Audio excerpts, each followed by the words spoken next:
And now something completely different. Good afternoon. I'm speaking to you live just outside.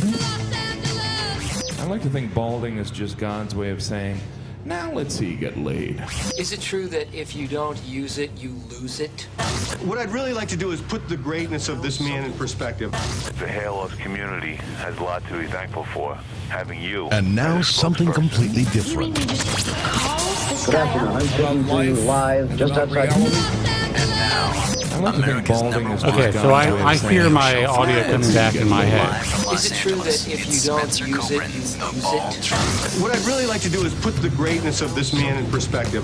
The hair loss community. Hey guys, so as you guys can probably hear, And now something completely different. Good afternoon. I'm speaking to you live just outside.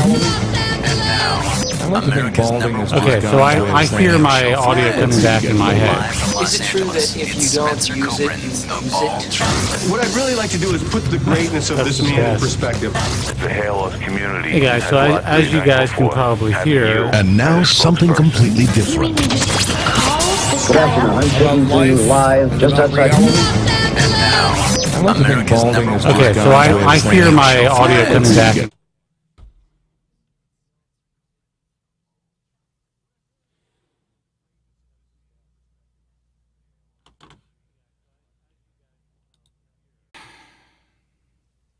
I see the thumbnail. I see 20 people watching. See if it's streaming now. Here we go. It says live now. Yeah. Oh, there we go. Okay, got it. Guys, sorry for the technical Nice. problems, but we fixed them. And you know what? It only took about 15 seconds to make that happen. So thanks for We're tuning getting in. better. Hang out. We're getting a bit better. Oh, it's a fucking old man move. You know, I have a new piece of software, and I want to thank Suncast from the guys from Queens Network for actually developing it himself. This is not off the shelf. However, I never used it before. So we had And no better time when we're live to test it out. no. That's the beauty. That's the beauty of live. Here, here's the key. Don't fucking panic. Just don't panic. When I see people doing live stuff, or they're up there giving a talk at a conference, and their slides aren't working, or they forget their train of thought, or something happens, they go into basically a meltdown. It's like, it's not cancer, people. Relax. I like it. I like it when they just freeze, and they just keep looking through stuff, and they don't know what they're looking for. I saw a guy at the Manchester meeting who literally his sweat started to pour down the side of his face because he couldn't find his spot. And he looked over at us. I was sitting at the dais, and I'm just like, dude, you're good. Just take a deep breath. Everything is fine. Yeah. Phone number is 888-659-3727. It's great to be back. We are live. I'm actually going to turn on our GHLS Instagram Live. For those of you who do not know, we are actually we're very close to our inaugural Global Hair Loss Summit virtual event, which is now going to be from October 1st to the 3rd. And it is really the first time that I believe that physicians and other people in this field are going to have the opportunity to get the truth and to really get a great education. I'm going to turn this on and see if we can go live on Instagram. All right, we are live. Hey, guys, just want to say hi. So for those who are just tuning in on Instagram, on the GHLS page, we're doing our live weekly broadcast. But we also had some updates about the Global Hair Loss Summit that I thought might be interesting and something that we can talk about here on the air. Guys, by the way, the phone number is 888-659-3727. That's 888-659-3727. Give us a call. We do have lines full. Actually, one just dropped. So if you want to call in now, you can get in at 888-659-3727. On the air here live, of course, with Joe Tillman my partner in crime, and please take that in the spirit that it's meant. It's an expression. We're not actually committing crimes here. But, you know, an interesting email went out today from an organization that is also putting on a virtual conference. And I found it fascinating that there was some sort of an inference that there is some sort of almost like a civil unrest when it comes to our industry. And the fact that there are people out there who are willing to go out there and essentially tell the truth to physicians who are interested in getting involved in this field or have been involved in this field for a long time, and provide them a pathway to help them navigate through what is also now, it's not just a treacherous industry for consumers, but it's a treacherous industry for those who are starting to get into the field, who believe that they can just buy a turnkey device, who believe that they can just look at this incredibly nuanced and elegant specialty as a one-size-fits-all procedure, and not recognize that if they make the wrong moves, not only are they going to be destroying lives, they're going to be destroying their own practices and their own lives. And there seems to be this theme where the old scientific organization does not want to see physicians getting a thorough, broad, complete education when it comes to everything in this field. And that includes the business of hair.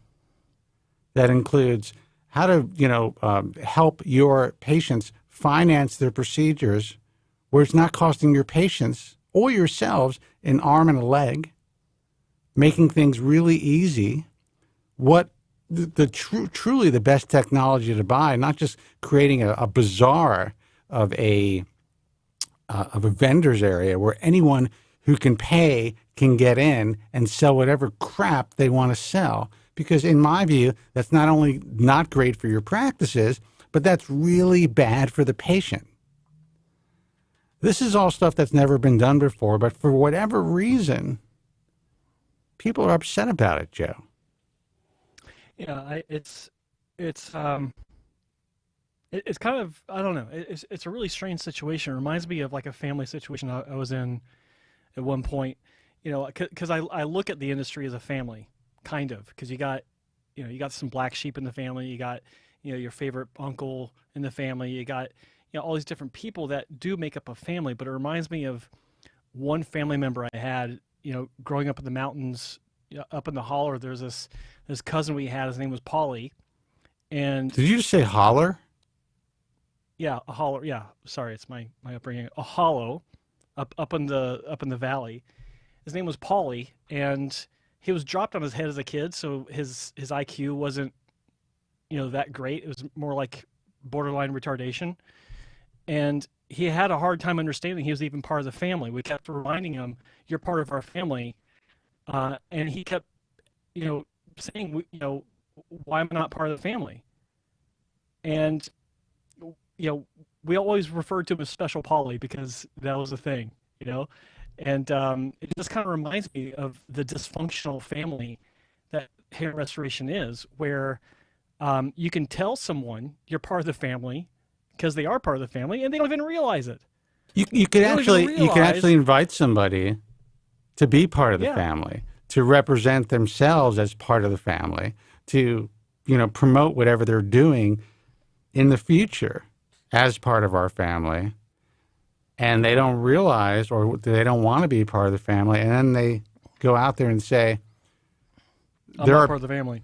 There are people out there who are trying to destroy our family. Yeah, exactly. Yeah, Special Paulie. I remember him. Remember him well. Good memories. So the point is, and the reason I'm going live on our GHLS page, which I would normally go live on my personal Instagram if I decided to do that. And by the way, guys who are watching on the Global Hair Loss Summit Instagram page, you can check us out, actually the actual show, on thebaldtruth.com. Just go watch live. You can see the show, listen to our callers calling in, and see what's happening. But I wanted to kind of just address some issues about the Global Hair Loss Summit and what we're doing. And this is important for our listeners to know as well. We currently have the most intensive and I say robust educational program that has ever existed in the field of surgical hair restoration as far as any conference is concerned. We have a tremendous focus on regenerative medicine, the stuff that you guys are all asking about and the stuff that physicians really want to get involved in, either those who are already in the field or those who are considering getting in the field. The problem is all regenerative medicine is not the same. All PRP is not created equal. All exosome treatments are not created equal. And we want to provide a platform for those who will be providing services and surgery to patients with a real education, not just, wait a second, so this guy spent this much time kissing ass for this organization, we're going to allow him to speak? This is a meritocracy. Yeah. You like that? This is a meritocracy. If you know what you're talking about, it doesn't matter if you spent 5 years in this field or 30 years in this field. If you have a certain, a unique experience and you're actually doing good in this field, then you have a platform to speak. And that has never been done before. So for those of you who are out there claiming that we are trying to break up some sort of a family, and Joe, I appreciate you saying that you believe that the hair loss industry is kind of a family. I see it differently. I see it differently. I'm not here to tell you how great you are and to provide you with participation awards. What we want to do is provide you with the tools you need, and this is for physicians, to make it in the new normal of the hair loss industry while making sure that patients are getting great outcomes. And in my view, that has never been done before. I've wanted it to be done. I've invited these organizations to come along and make that happen, and they have refused. That is why we are partnering with mainstream organizations in this field. That's why we are moving beyond the small scope that has been allowed to proliferate in this field. Mm-hmm. Was such a narrow view on the industry as a whole. It's liberating to see the broader scope of what's possible. And your internet's breaking out. What's that? Your internet's breaking out. Oh, go ahead. You're back. You're back. Jesus. How can that even happen? Finish your thought. Okay. Anyway, I have no idea what I was saying. What was I saying? The broad scope, that it was so narrow that everyone's just basically it's almost incestual. I hate to say it. Yeah, well, that's one way of putting it. Speaking of family, but it's nice it's refreshing to see a broader view of what's possible. When we do reach out to real, we'll say real organizations that have real clout in the surgical world or the medical world, and how consumers view them. It's like there's a whole nother world out there, and it's just nice to see that there's a broad view with legit organizations that don't look at everything as a threat to their own existence. Look, if an organization wants to remain fringe, that's their prerogative. But to me, this is such an elegant, important specialty that affects so many people's lives. Why not work with organizations that have a reach? Why not work with organizations whose members want to get into hair? And they're going to get into hair whether we help them or not, so why not train them and show them what is going to help? I could tell you this. When I speak to certain board-certified plastic surgeons who want to get into the hair restoration field, who want to start doing hair transplantation, I can't even tell you how many guys I've talked out of this, and this is not hyperbole. Because once I explain how difficult it really is, and that you can't just buy a device, and that you can't just hire technicians, and that you have to know what you're doing, because 10 months from now, you're going to have a lot of unhappy patients that you didn't even realize were going to be unhappy. Yeah. And that's going to harm your practice. You may have trouble sleeping at night, depending on whether you're a sociopath or not. and you're going to have people whose lives have been destroyed. To not allow these people access to real education, to make them feel second-class citizens, only closes them, tightens things up and makes them say, you know what, F these guys. This is easy. I'm going to listen to the product manufacturer. Who are these guys that tell me that I can or I cannot speak or I can and cannot practice medicine? I'm a doctor, for crying out loud. That's all I have to say about that. That was plenty. That was good. And I want to say hi to everyone who's watching from like 3 people on the Global Hair Loss Summit Instagram page. This is the first time we've gone live. We are doing our live Friday consumer show right now. So if you want to join us, you want to call in, you can go to thebaldtruth.com and go on Watch Live. You'll be able to see both Joe and myself. And I'm going to be turning off this feed right now. I just wanted to say hi to everybody. I'm looking forward to the Global Hair Loss Summit. I'm not just saying this. The program itself sells itself, but what we are doing as far as, creating opportunities for people to understand the business of hair. And when I say the business of hair, it's not just how do I get leads or how do I make money. It's how you conduct yourself in the business of hair that will provide the best end result for your patient and the best long-term results for your practice.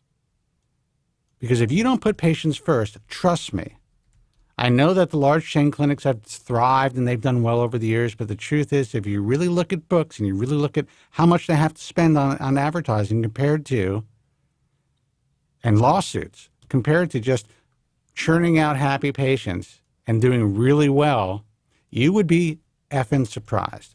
So guys, I'm going to say, I'm waving to everybody. I'm going to say so long to our Instagram feed, and you can check us out on thebaldtruth.com / watch live, or you can go to Joe Tillman's personal YouTube page, which is youtube.com / hair transplant mentor. We're live, and I would love for you doctors, especially if you're not used to listening to the show, call in. Guys who are on hold, consumers and listeners who are on hold, we're going to take your calls right now. It's 888-659-3727. And let me say so long to everyone who's watching on Instagram. See you later.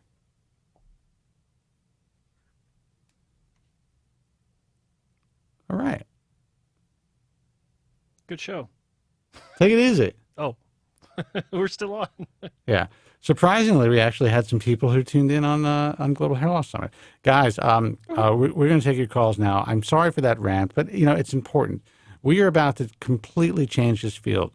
And those who thought that they were in power, who essentially dictated your results, which is what drives me crazy.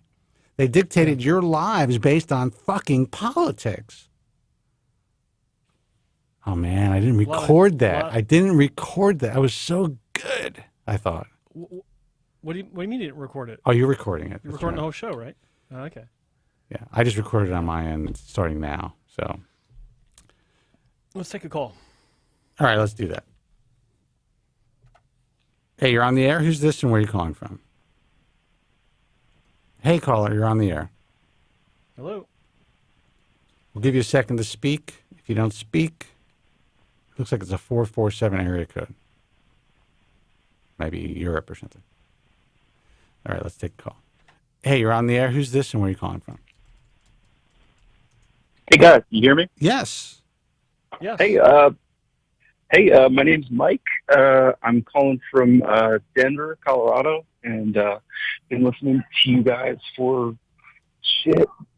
years at this point. So, Mike, pretty cool. Mike, who's been listening for years. Thank you so much for calling in. How you guys doing? Never heard that one before, but welcome aboard. We're okay. I'm having a little trouble with your audio.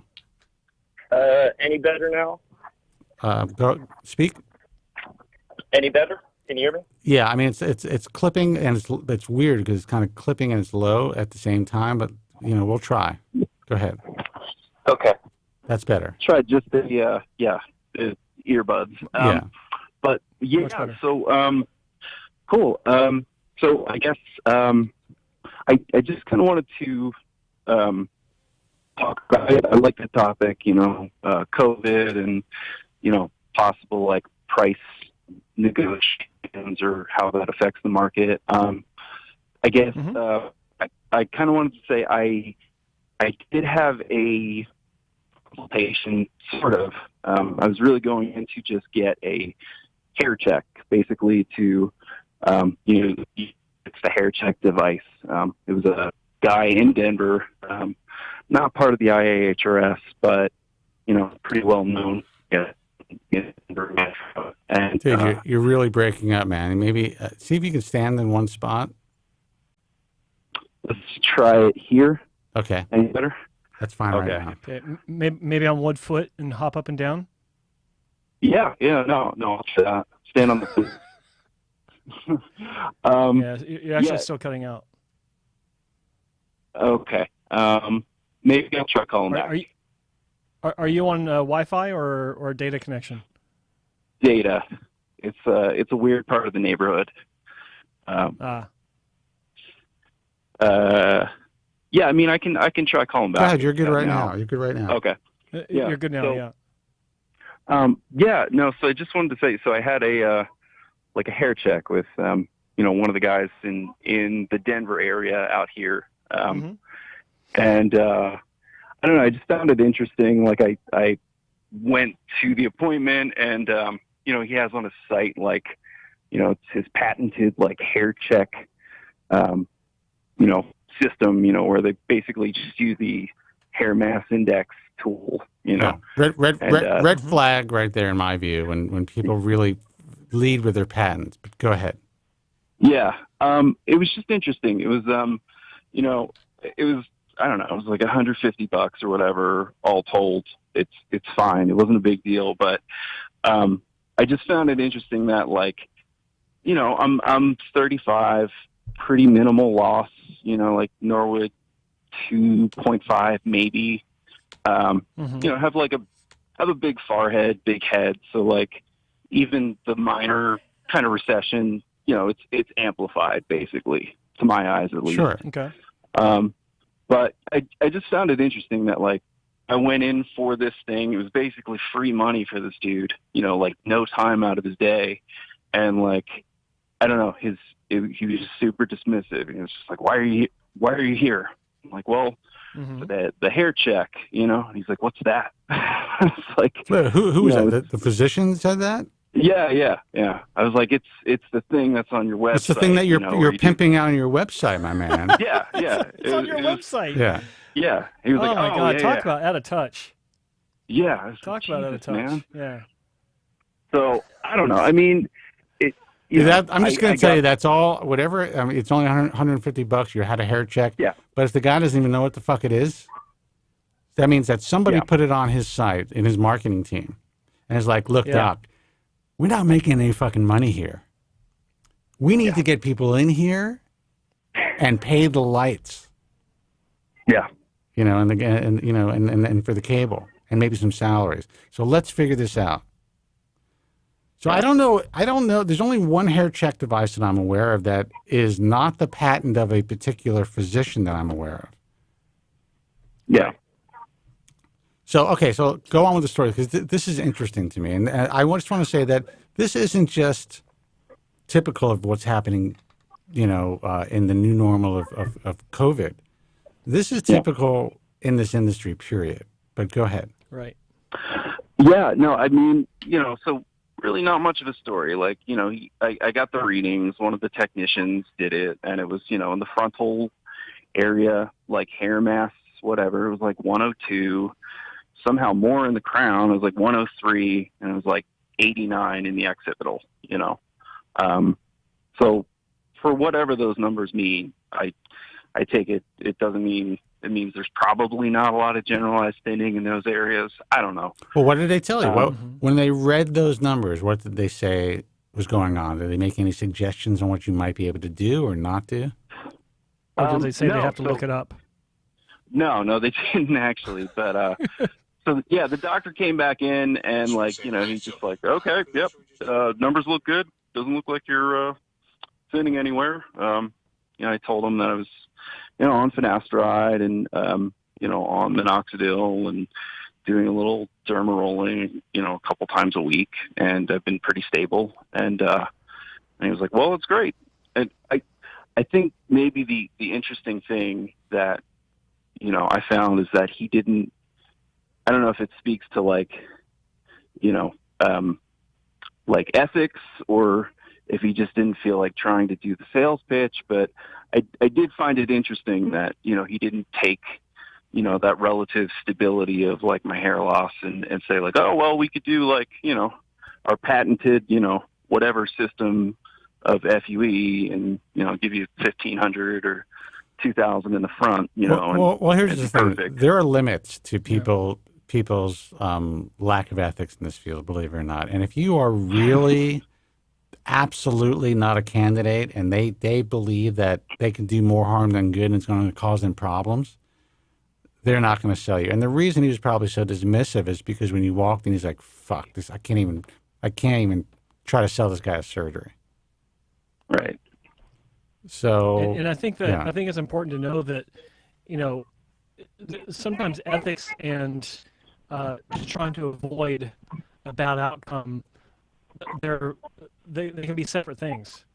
Like an ethical doctor would say, you know what, you're not ready for a hair transplant, and this is why A, B, C, D. Yes. Or he might say, you know what, you're not ready for a hair transplant, and he's thinking because I don't want to see you in 10 months. Right. When you come back and raise hell with me. And a lot of that has to do with, you can tell a lot of what they're thinking by their attitude during the consultation as well.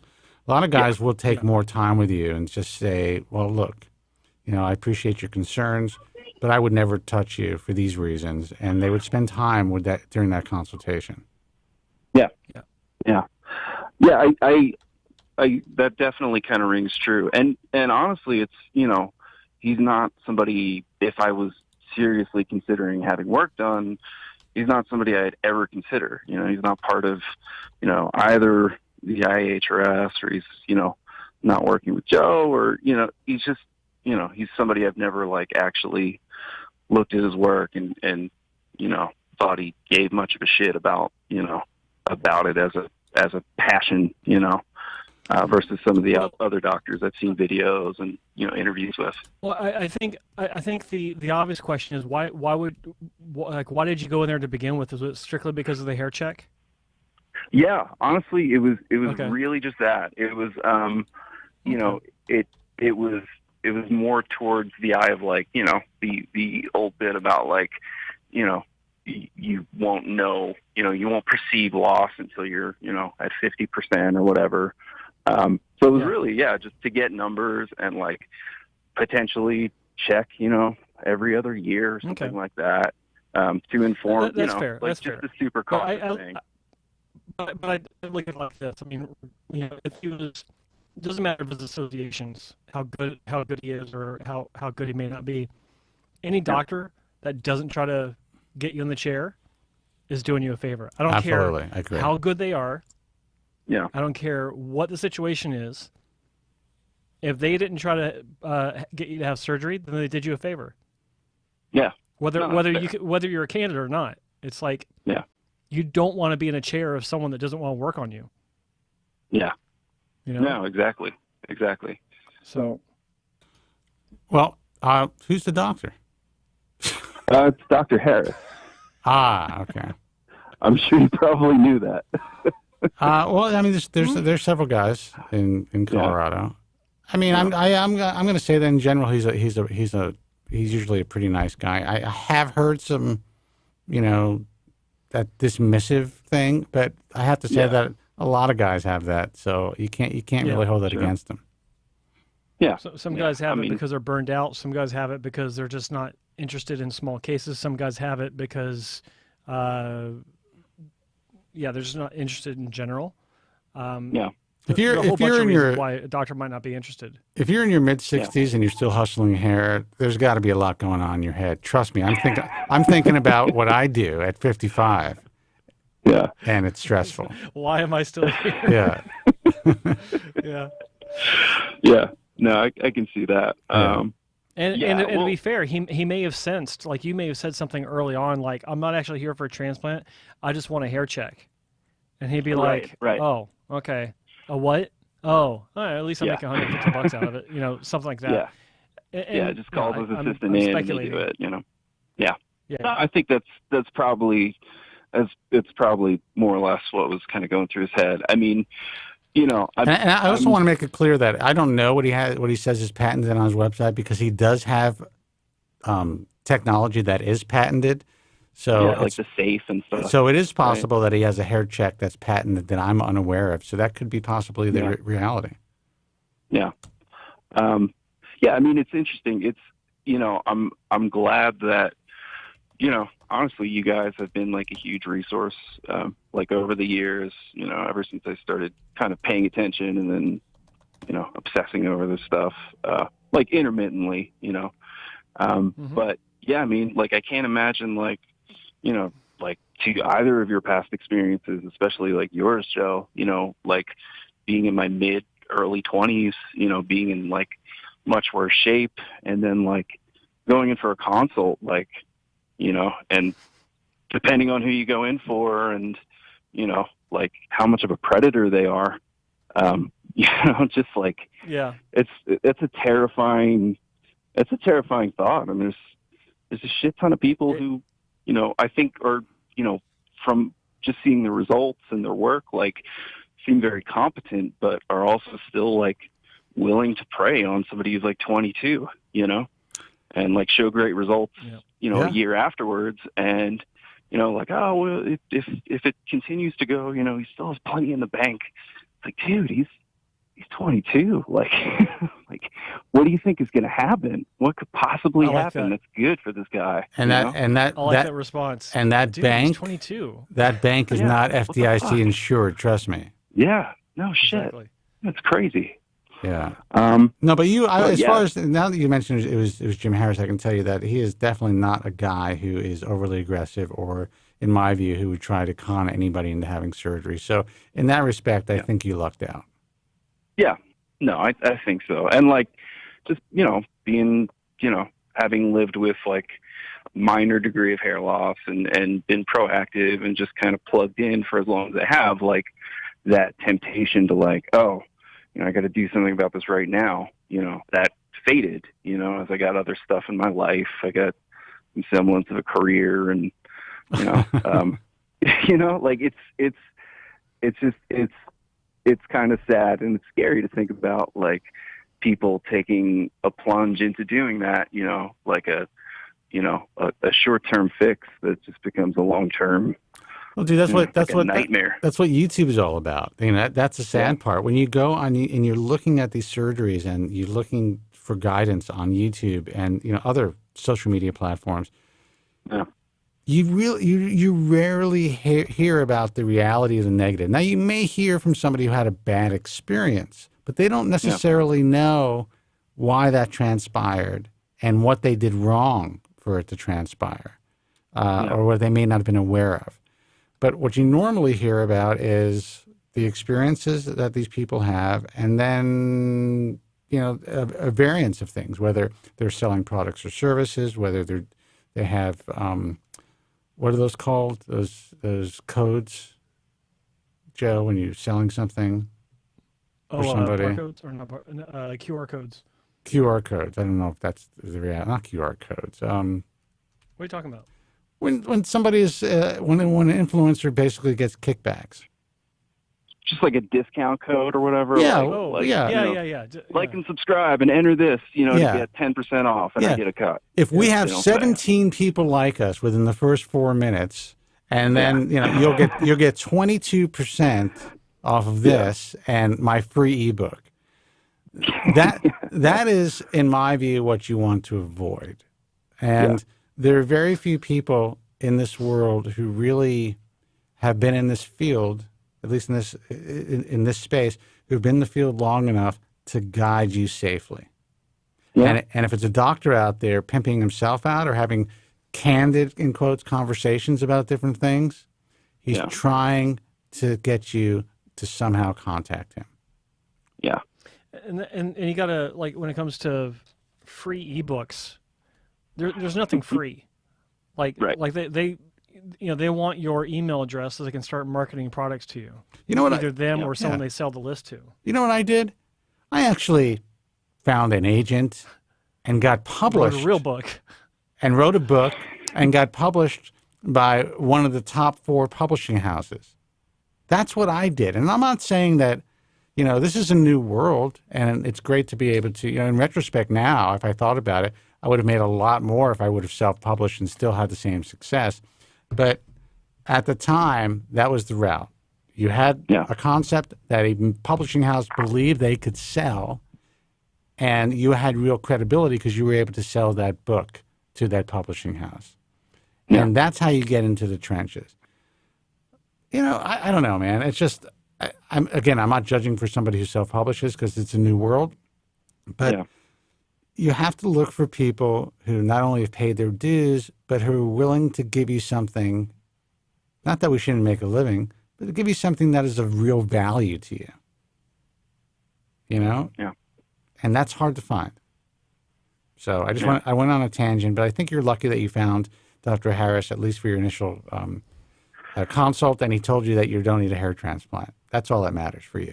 Yeah. I mean, told me without telling me, but basically like disinterest is like, oh, okay, well, I wasn't going to do it anyway, but I do appreciate that you didn't, like tell me like, oh, we had a cancellation for next Friday, I can give you 15% off, I mean, it seems like the ethics, are kind of, at such a low level that like, within the industry that like anything like that is almost like, oh man, that guy's a mensch. Like, oh shit, well, really give me a solid. Here, this is what I would have done though. I would have at least sat you down and said, look, we're going to turn you away. But if you really want to have this done, you're going to find somebody who's willing to perform surgery on you. Don't. Yeah, that's what I used to say, actually. Yeah, don't do it. Yeah. That would have been a very important piece of advice, especially when you're speaking to a young person. Yeah, definitely. I mean, I can only hope that he would, take like that extra step if it was somebody who was, obviously in like a much worse place and younger and like way more desperate and stuff than, somebody like me. I've seen it happen. I've seen it happen many times where someone's turned away from a clinic and they wind up going someplace else and they regret it, not because of, I changed my mind, but because the work that they got was really substandard, or it may have worked out for the first year, but then they continued losing hair even though they were on finasteride because they started finasteride at the same time as surgery, so they didn't know if it was going to work for them or not. They had the surgery, and then a year, 2 years later, guess what? They're bald again behind the work, and they need more work. They just it's the whole staying ahead of your hair loss bullshit that gets so many guys into trouble. Yeah.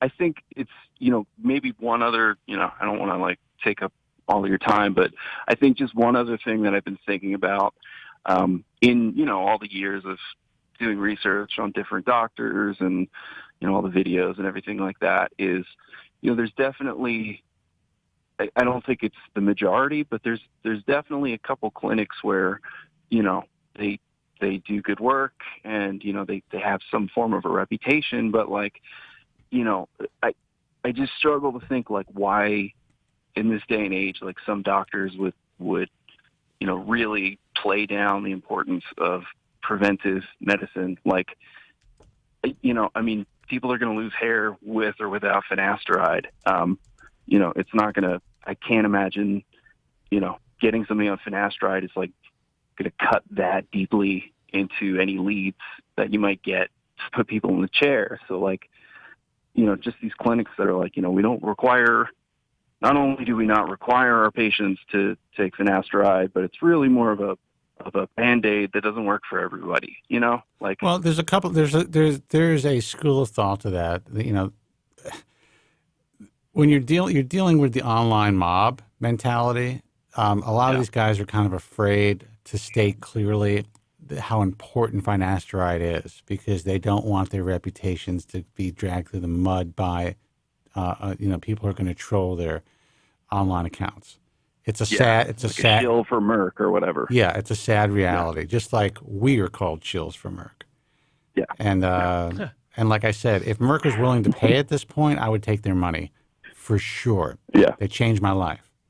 But Yeah. you know, I think that's a psychology, and people also, you know, these doctors are afraid because there are a lot of ambulance chasers out there who are starting these class action lawsuits or involved or considering getting involved, and they'll take a case like this. So doctors are afraid to prescribe medication that can actually help people.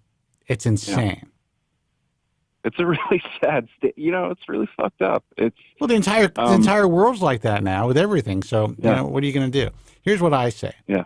You're considering having surgery and you're at a position like, you know, where you are right now and you feel that you're losing ground. We know finasteride works. Is there a potential of side effects? Absolutely. Clinically, are those side effects, the incidence of side effects low? Yes. Am I a physician? No. I'm not giving medical advice. Have I been on it for almost 30 years? Yes.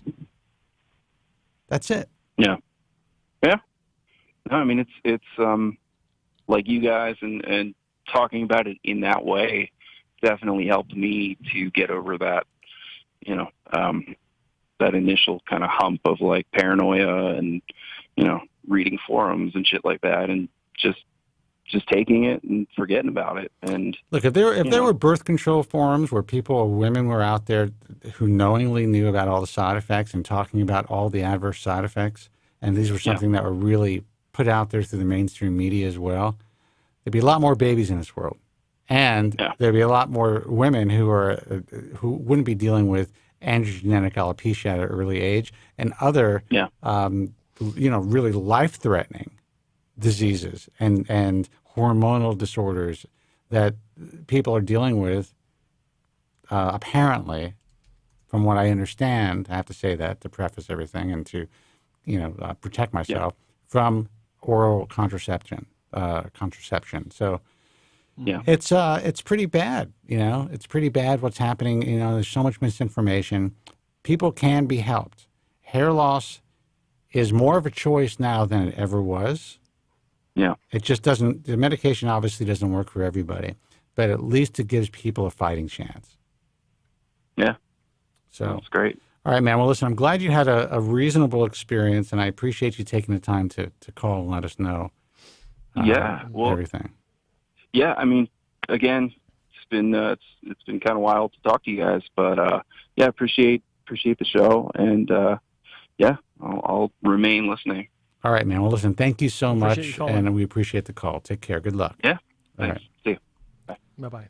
The phone number is 888-659-3727. Did you say, when he said it was wild to talk to us, did I hear you say, I know? I don't I'm just recall. kidding, dude. I'm just fucking with you. What? I did want to say we got 43 people watching watching at least on the YouTube channel right now. However, we only have 13 likes for the broadcast. What's wrong, guys? You don't like it? You sitting around just using it as background noise while you're typing away on your laptops? Let's see some more likes, people. All right, man. We're here for you. Get some likes. We're here for you. We should have some more viewers in there as well, but we do have a phone call. You're on the air. Who's this and where are you calling from? Hello, guys. It's Rolando's from UK. Who's it? Rolando's from UK. Hey, Rolando's. How are you, man? Rolando's. Hey, I'm very good. Very good. Had my transplant finally done. It's been almost 6 months, so extremely happy. How you been, guys? Nice to see you back online. It's nice to be back online. So tell us about your transplant again. I forgot. Who'd you go to? I actually went to Dr. Bruno Ferreira in Portugal. Good move. I asked about... It was quite a while ago. I asked about it maybe in September. So yeah, finally get it done. Happy so far. All right, so tell us. So what are you happy about? Everything pretty much. I mean, the result. I mean, it's obviously halfway there still, but considering I had zero hair in my, in my hairline, now I've got some hair that I can actually even style at 6 mark. It's really good. looking forward to the next 6 months. Well, you know, it's amazing when you're at the 6 month mark and you're able to style some hair, and you see that amount of growth. It is pretty. It's pretty likely that you're going to have an outstanding result for your final result. A lot of guys that contact us, and while it is possible to see little or not what you'd want to see after 6 months, usually by the 6 month mark, you kind of get an outline and a minimum of a frame of what you're going to have. So that's great. Well, yeah, I had a lot of grafts kind of in there, but my hair is very thin, so hopefully gonna get thicker. I've got like a 50 microns, my hair, so it's like extremely thin. So, Well, anyway. yeah. I had a question. I'd actually sent an email to Joe about. So I'm on finasteride for over a year. It seems like it stopped my hair loss, which is great. I used to use minoxidil with derma rolling beforehand. It might have worked a bit, but then I stopped before surgery. I never came back on it.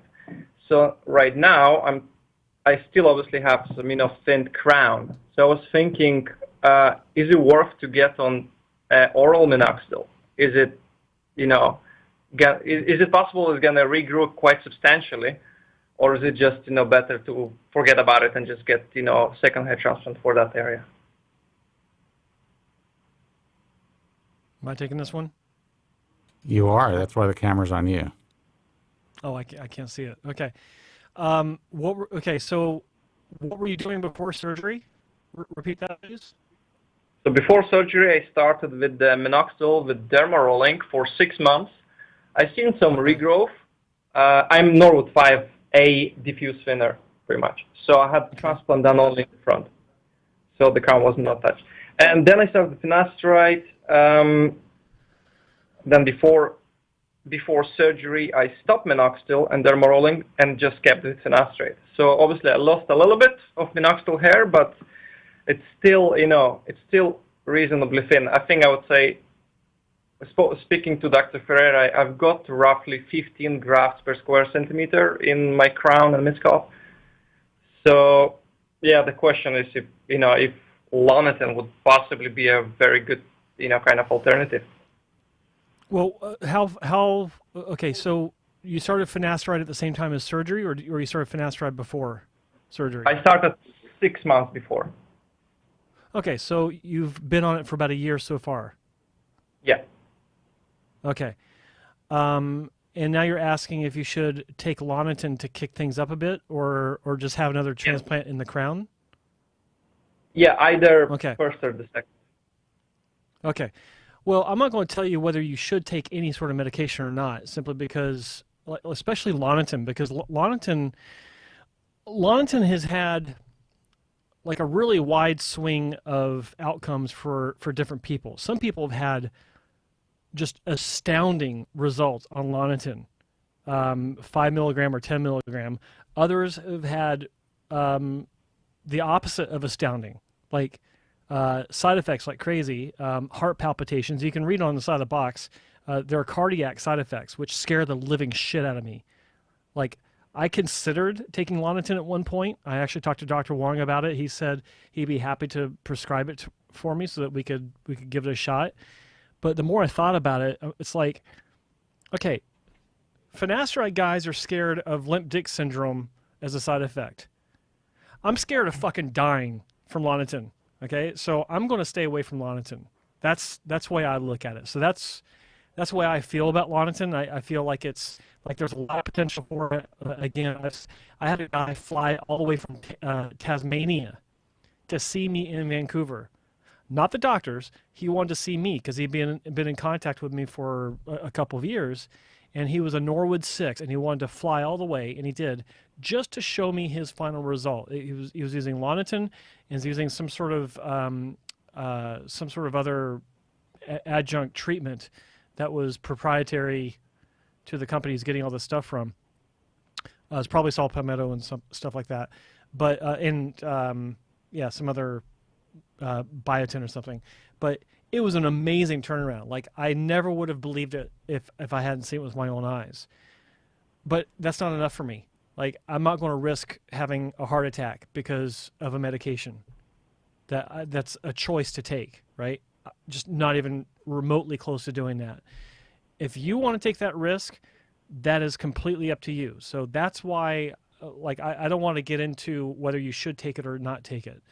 As far as a hair transplant, I think that it depends on, you know, how your scalp is reacting to finasteride, because you still have about another year of potential improvements due to how the curve of efficacy is shown to plateau at 2 years after you start taking it. So maybe consider just sticking with the course you're on now and give it more time. As opposed to taking Lonitin, I would consider maybe looking at treatments like a PRP type of treatment, something like that, just to see if that can do something.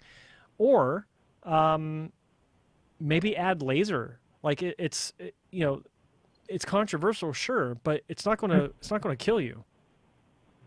Like maybe try that for 6 months. Yeah, I mean, and don't buy one that costs $3,000. I mean, just go to Alibaba.com or AliExpress and get one for $200 or 200 euros or whatever it'll cost you. You know, it just makes more sense, and try that for 6 months. But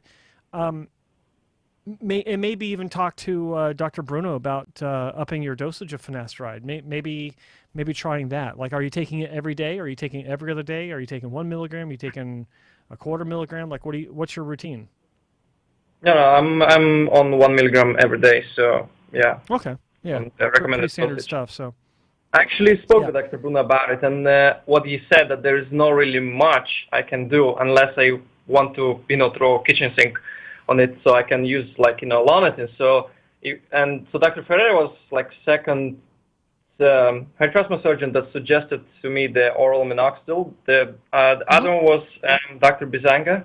He suggested as well 5 milligram Lonitin every day. So I was just curious in terms of like a dosages, if you heard something, because I've heard like a 5 milligram or even 2.5 milligram per day, it's relatively safe. Yeah, I mean, yeah, that's the general consensus, and more doctors are adding that to their arsenal, because there is evidence that it can help improve your hair. I mean, it's basically oral minoxidil. That's what it's designed to do, or that's what it's used for. It's designed for blood pressure, but again, it's just my personal feelings on it. I want nothing to be a potential side effect for my cardiac health. I know Dr. Cooley, he recommends it to a lot of patients. Like I said, Dr. Bazanga, it is one of the more recent fads, I'll say, in hair restoration. It's been around for decades, but it's only now. I think maybe this is the second win that it's had through the hair transplant community. I think it was more common maybe 15 years ago, 20 years ago. But it's seeing a resurgence of use in the industry. But I'm not a big fan, only because of my personal hang-ups about side effects that affect the heart. I'm just not crazy about it. But a lot of people are having success with it to varying degrees. Some aren't. There are different side effects. Facial hair growth is one of them. Ladies don't like that. Ladies don't like to take this for that reason. Yeah, I mean, use your own judgment. Read up on the side effects, read up on the literature, and make your own decision. But I also think that you should also consider alternatives that maybe aren't so, that don't have such side effects. I'll just leave it at that. Yeah, of course, yeah. Thanks so much. Yeah, I mean, I know very well of the side effects. I'm just curious if it would be worth it, if it actually would do, pretty good job, so I would possibly avoid the second transplant. Or, I can't answer that. Only you can answer if it's worth it or not. Because, again, we're talking about the risk versus reward scenario. Like, is it worth it for you to have stronger hair that might be able to be strengthened by other means in exchange for potential cardiac issues? Only you can. I can't begin to answer that for you. Only you can. Of course, yeah. Fair enough. Yeah. I would say it's not worth it for me. I wouldn't find it worth it. I think it's not worth it for me. Yeah, I just don't want to touch it. See, I am there. trying to figure out if it's my internet or yours. My download is not great, but it's still more than enough. It's about 100 megabits right now. So I should be getting your feed perfectly. So you are currently frozen. Listen, caller, I want to thank you. I want to wish you the best of luck with your hair transplant. Thanks for keeping us updated. I think it's great for guys to know that if you make the right decision and all goes well, it really is about the 6-month mark when you start to see the future of your hair transplant in a good way. Right. Yeah. All right, Thanks man. so much, guys. All right, good luck. Appreciate your time. Sure. Bye-bye. Guys, the phone number is 888-659-3727. That is 888-659-3727. I guess what we were talking about initially for the show, what was being promoted was, whether or not hair transplants are cheaper now during COVID. And I can tell you this, there's a lot of promotion for inexpensive hair transplants during COVID. I'm going to put the camera on me because Joe is completely frozen, and let's see if he can log back in or figure it out.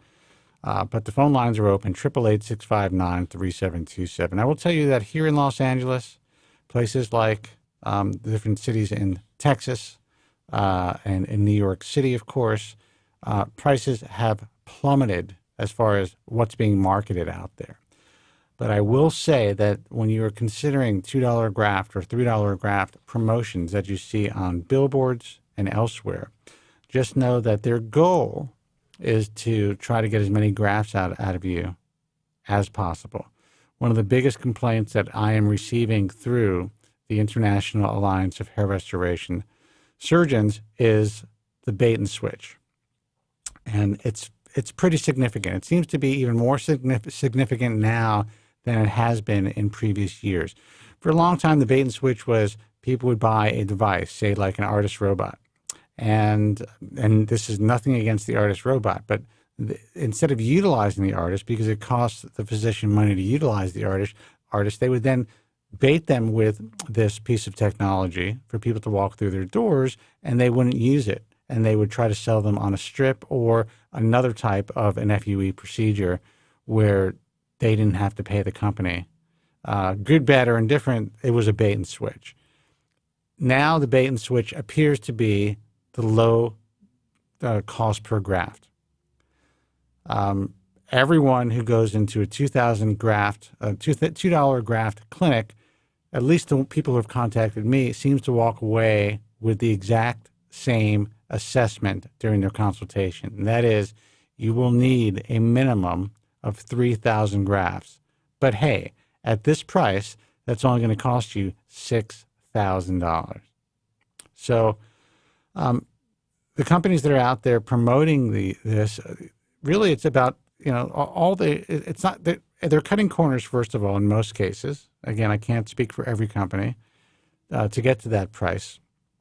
They may be using less experienced technicians and maybe paying less for their technicians. But the bottom line is they are not losing money because they're working on volume and they're trying to pack you guys in. So to answer the question, answer is yes. There's a lot of people are offering discounts. There's a lot of people out there who are who struggled during the first few months because they were closed of COVID, and now they're trying to make up for lost time. But usually the people who are trying to make up for lost time and offering specials are the guys who did not have a backlog, who are not really well known in the field, who did not, as soon as they open their doors, have people lining up who want to have their hair transplants. And they may have offered a slight discount just for the inconvenience and the fact that, they were only able to perform or have a certain number of staff at the facility or just one patient sitting in the waiting room at a time. So they may have had to make some concessions as far as, maybe, and just for the patient's inconvenience, offering a slight discount. But the reality is most of the high-end practices, the guys who are really performing great surgery on a consistent basis, are offering no discounts. They are not bringing their graft, their dollars per graft down at all. And frankly, it's not that I don't want the consumer to get a better price, but understand that you do get what you pay for when it comes to surgical hair restoration. And in some cases, people are going to pay $30,000, $40,000 and still get fucked up. But in general, if you're paying a very small amount per graft, there will be corners cut. Can't seem to get Joe on full time. Here he is again. Okay, now you're back. Let's see if this is working. Joe, did you hear anything I was saying? You mean more than usual? No. Yes. No, I had to reboot my system. Yeah, because talking my about software seems to be locking up. Talking about all the specials that are going on. Talking about what what you promoted for the show.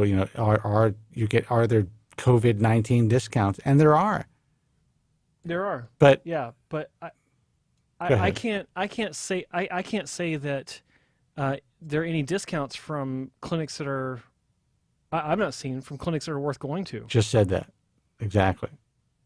There you go. Yeah. See, the truth does not need to be coordinated. No. It just is. Yeah, that's exactly what prompted this and questions I've been getting. Like it's a common question. Like, hey Joe, what clinics are offering COVID discounts? I'm like, none that you want to go to. Hold on, there's a good question in here. I'm sorry to interrupt you, but it's like, how about 3D hologram SMP that shows more volume? Is that a real thing that people are promoting?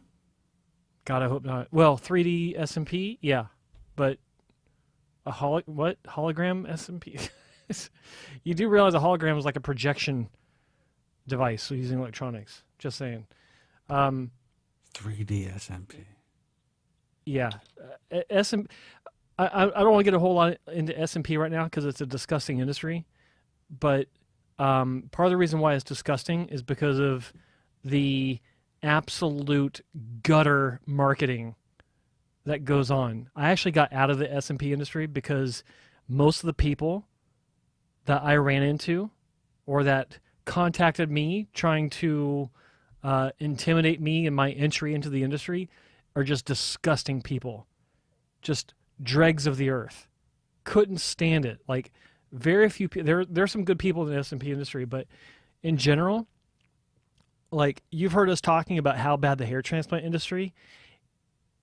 SMP makes the hair transplant industry look like a house of cardinals.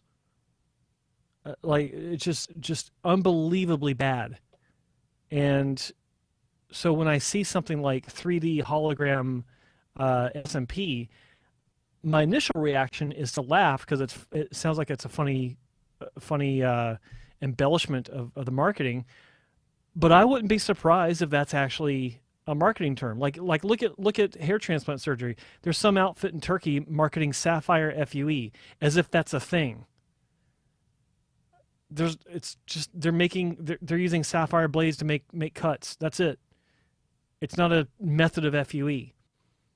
So when you are dealing with FUE, when you're dealing with SMP, scalp micropigmentation companies, and they're throwing around these terms that make it sound like it's so great, it's complete horseshit.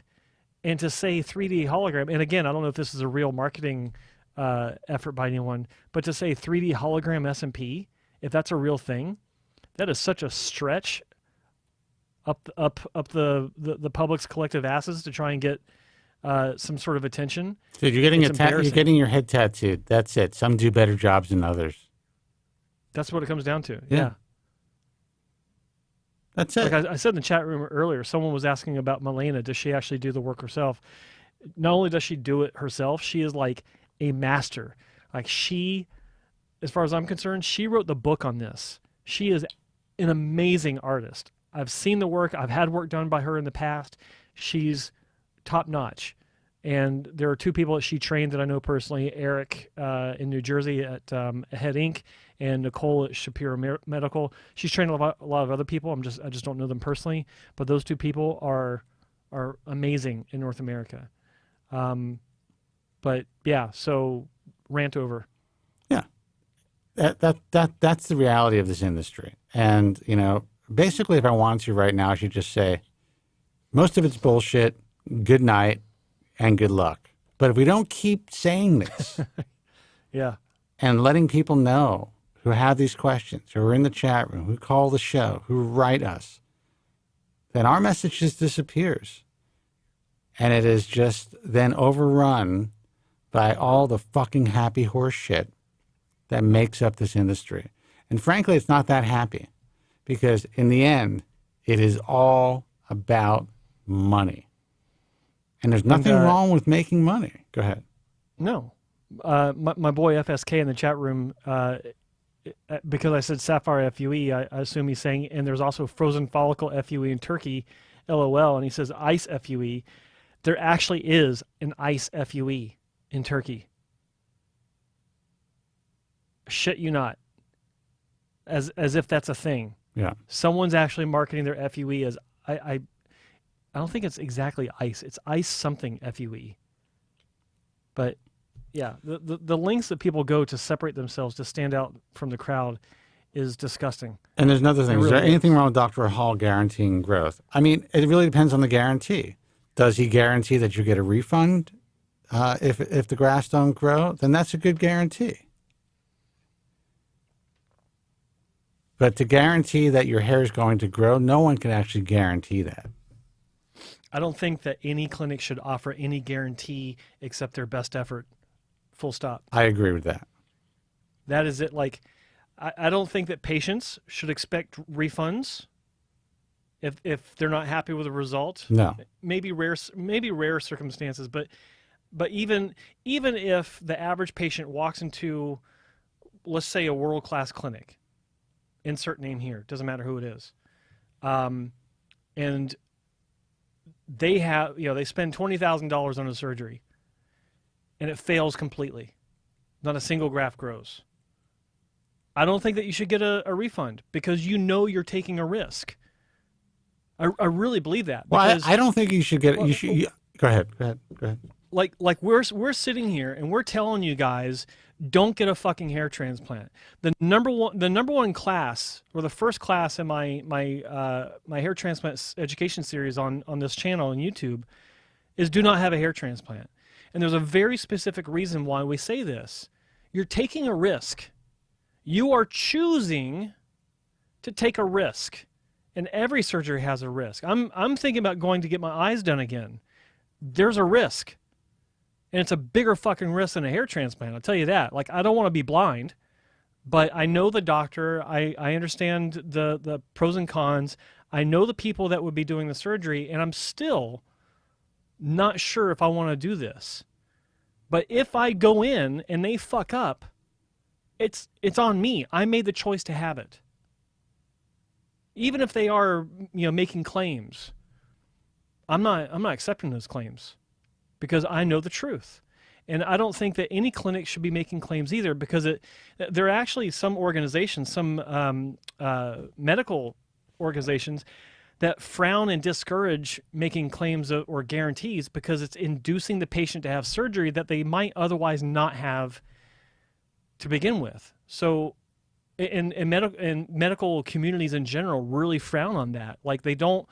It doesn't matter what kind of surgery it is, as long as it's elective. They don't want doctors to try to convince patients to have surgery or to convince the public to have surgery, unless they come to that decision on their own. And guarantees do that. Or yeah, that's what some places look at. It's the inducement. You're not supposed to induce surgery anyway. Guarantees or by price. So or by price. Yeah, price is price. If the state medical boards in the U.S. really took a close look at even what some of the people on certain boards are doing and how they're promoting specials and all this stuff, it is frowned upon. But there could be a decision made that it would be illegal.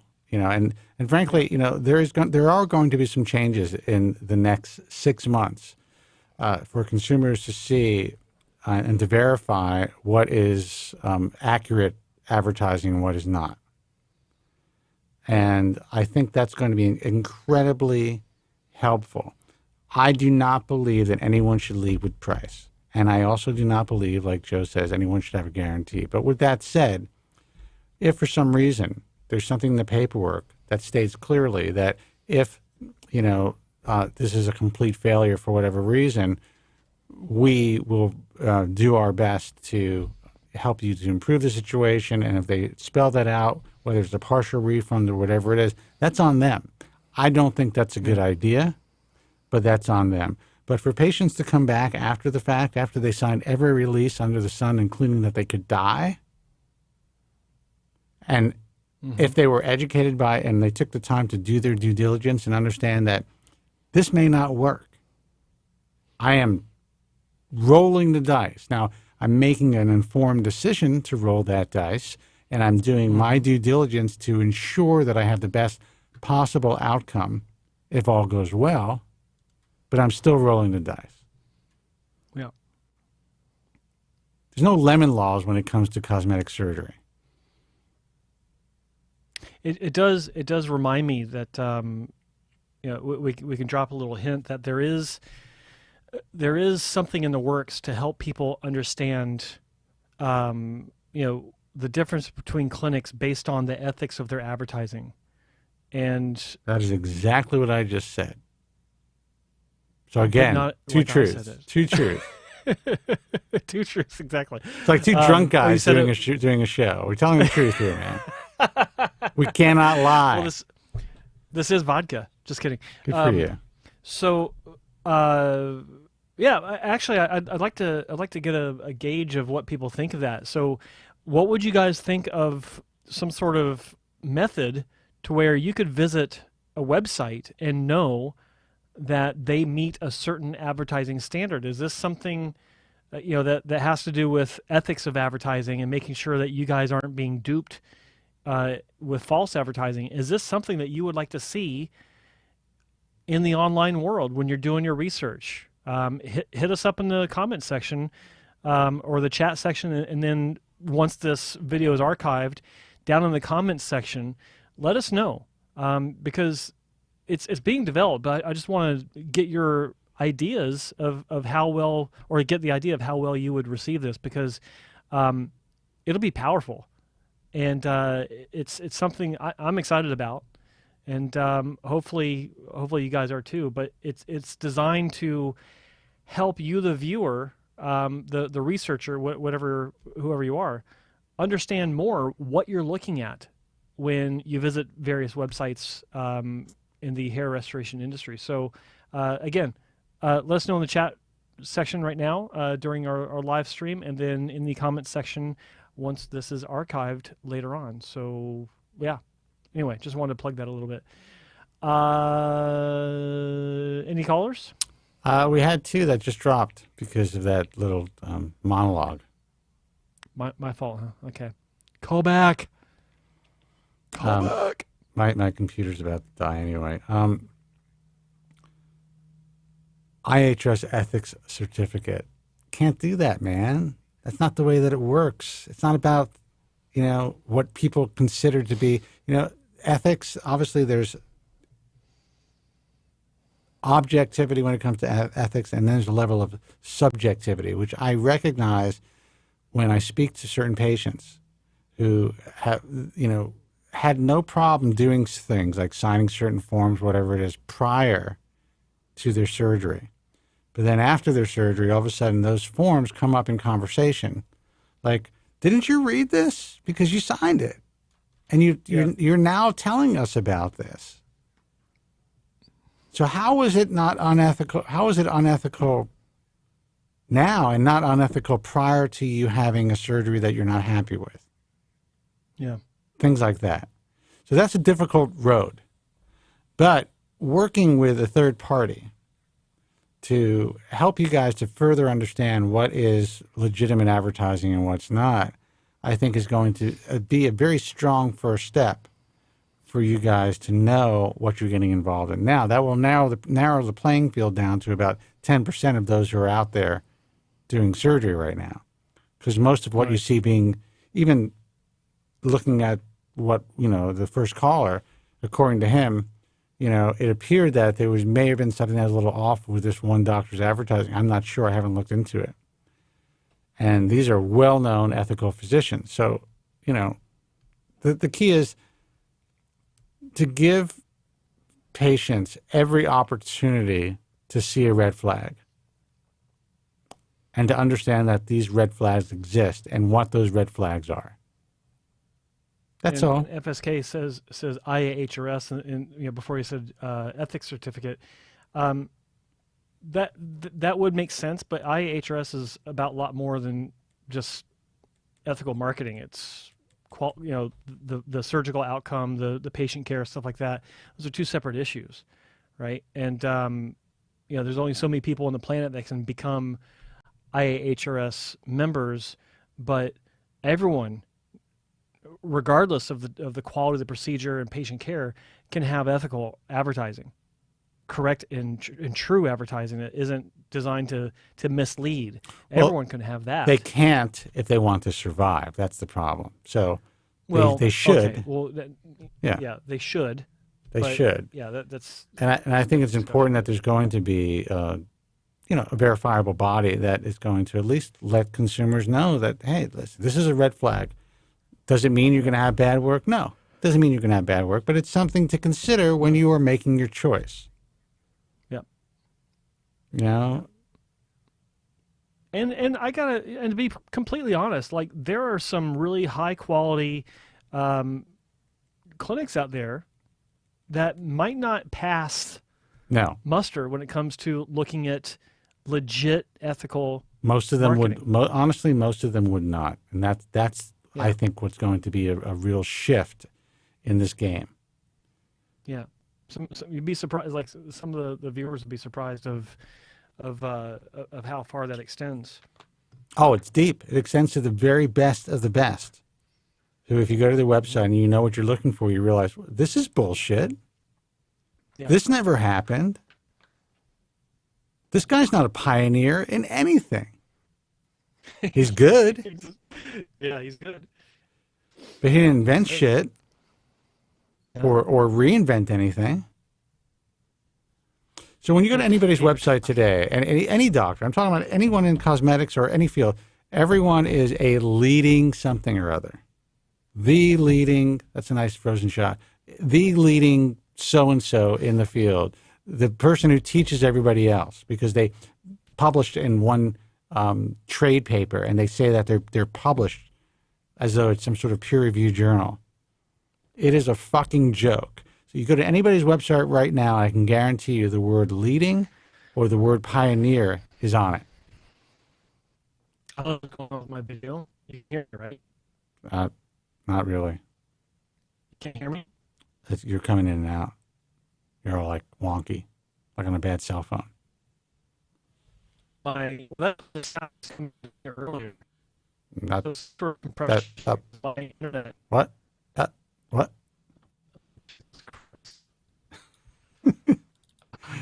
Look, I'm going to do a speed test right now, fellas, so that you can see whether or not it is the internet upload on my end. It's very possible. This place has been having some problems, but nah. All I need is 10 megabits to take in your feed, and right now we have over 100.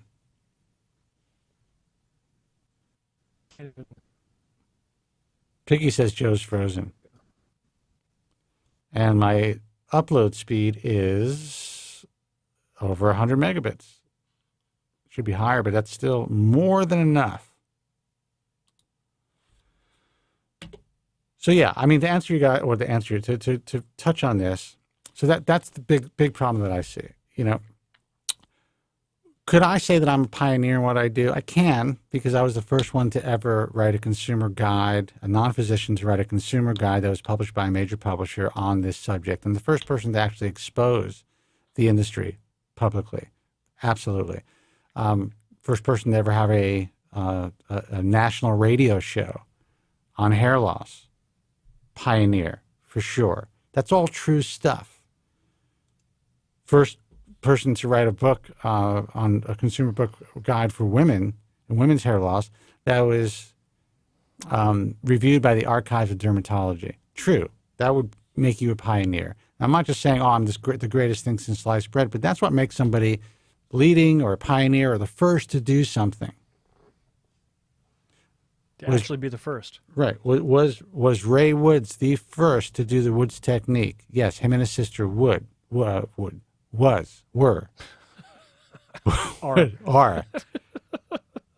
Was that the precursor to follicular unit extraction? Yes, it was. It's just a name.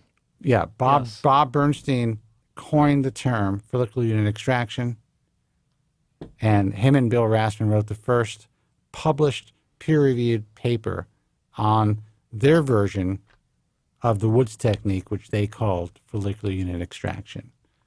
And for all they knew, it was the exact same thing because Ray never shared exactly what it was that he was doing. 100%. And back to that speed test thing, I'm uploading at nearly 1 gigabit per It's second with a amazing. 4 millisecond It's ping time. You must have a lot of bad stuff on your computer. That's all I'm saying. There's no porn on this computer. Now, why would you equate porn to being bad? Because I wouldn't. Oh no. No, in reality, like I only use this for broadcast. I built this box just to broadcast. That's it. There's nothing on it. So I do think that it might be a problem on my end because your download is fast enough. It could be your PC because Zarian built it. And we know how his PCs work. So oh damn. I don't know. It was such a shot. Oh damn! Anyway, we actually should. If we could stream the show on Pornhub, that would be great because we get some fucking eyeballs. Let's see who this is, and then we're gonna go. I don't know. I would go shirtless, maybe. I mean, you guys wouldn't want to see it, but maybe it would bring some other balding guys who are little freaks. You like to look at old 50-year-old, 55-year-old bodies. Let's see who this is. chicks might tune in. Hey, you're on the air. Who's this and where are you calling from? Oh, I'm calling from Michigan. Michigan. What's your name? Is that where you guys? Yeah, is that where you guys are? You seem excited. I'm very excited. No, I'm in Los Angeles and Joe is in Vancouver. But you know, Michigan's exciting to me. I don't know why. That's good to hear. No, I'm someone who just turned 20, and my question was just regarding hair transplants, and obviously being 20, whether that's a move if I'm already stable on finasteride. I'm sure you've gone this question before, but yeah, I just thought I'd ask if you guys are talking about something like that. That is definitely a move. It's what we would call in the industry as a bad move. So yeah, I mean, you're 20 years old. You are not stable. You may be stable now. And you may, if you're lucky, be stable for the next 20 years. But the likelihood of you, since you started early and you're on finasteride and things are good, that's great. You have a less of a chance of staying stable long term than, say, someone who started at 40. Right, but then I feel like feel free to disagree, but I feel like doesn't your hair matter more when you're in your 20s than if you're in your 40s? You get what I mean? Like, oh God, you are so youth is so wasted on the young. It's unbelievable. let me tell you, man. I'm 55 years old. I feel exactly the way that I felt when I was 21. It must be more comforting being 55 and looking around and seeing people who are also sort of in your situation. But when you're 20, you don't see like every third person or second person like that. You know. That makes sense, and I know where you're coming from, and you're right about that. You feel more like you're an anomaly when you're 20 years old and you're dealing with hair loss than your peers. Right. But the good news is, if you could wait it out and you keep what you have, they're all going to start catching up, man. It's all going to start hitting them. You give it 5 years, 10 years, and then you're going to be the winner, just by attrition. What's the earliest you would say if it's stable for like 3 years, even you'd say not worth it? I wouldn't do it until I wouldn't even consider it until, and it really depends on your level of hair loss.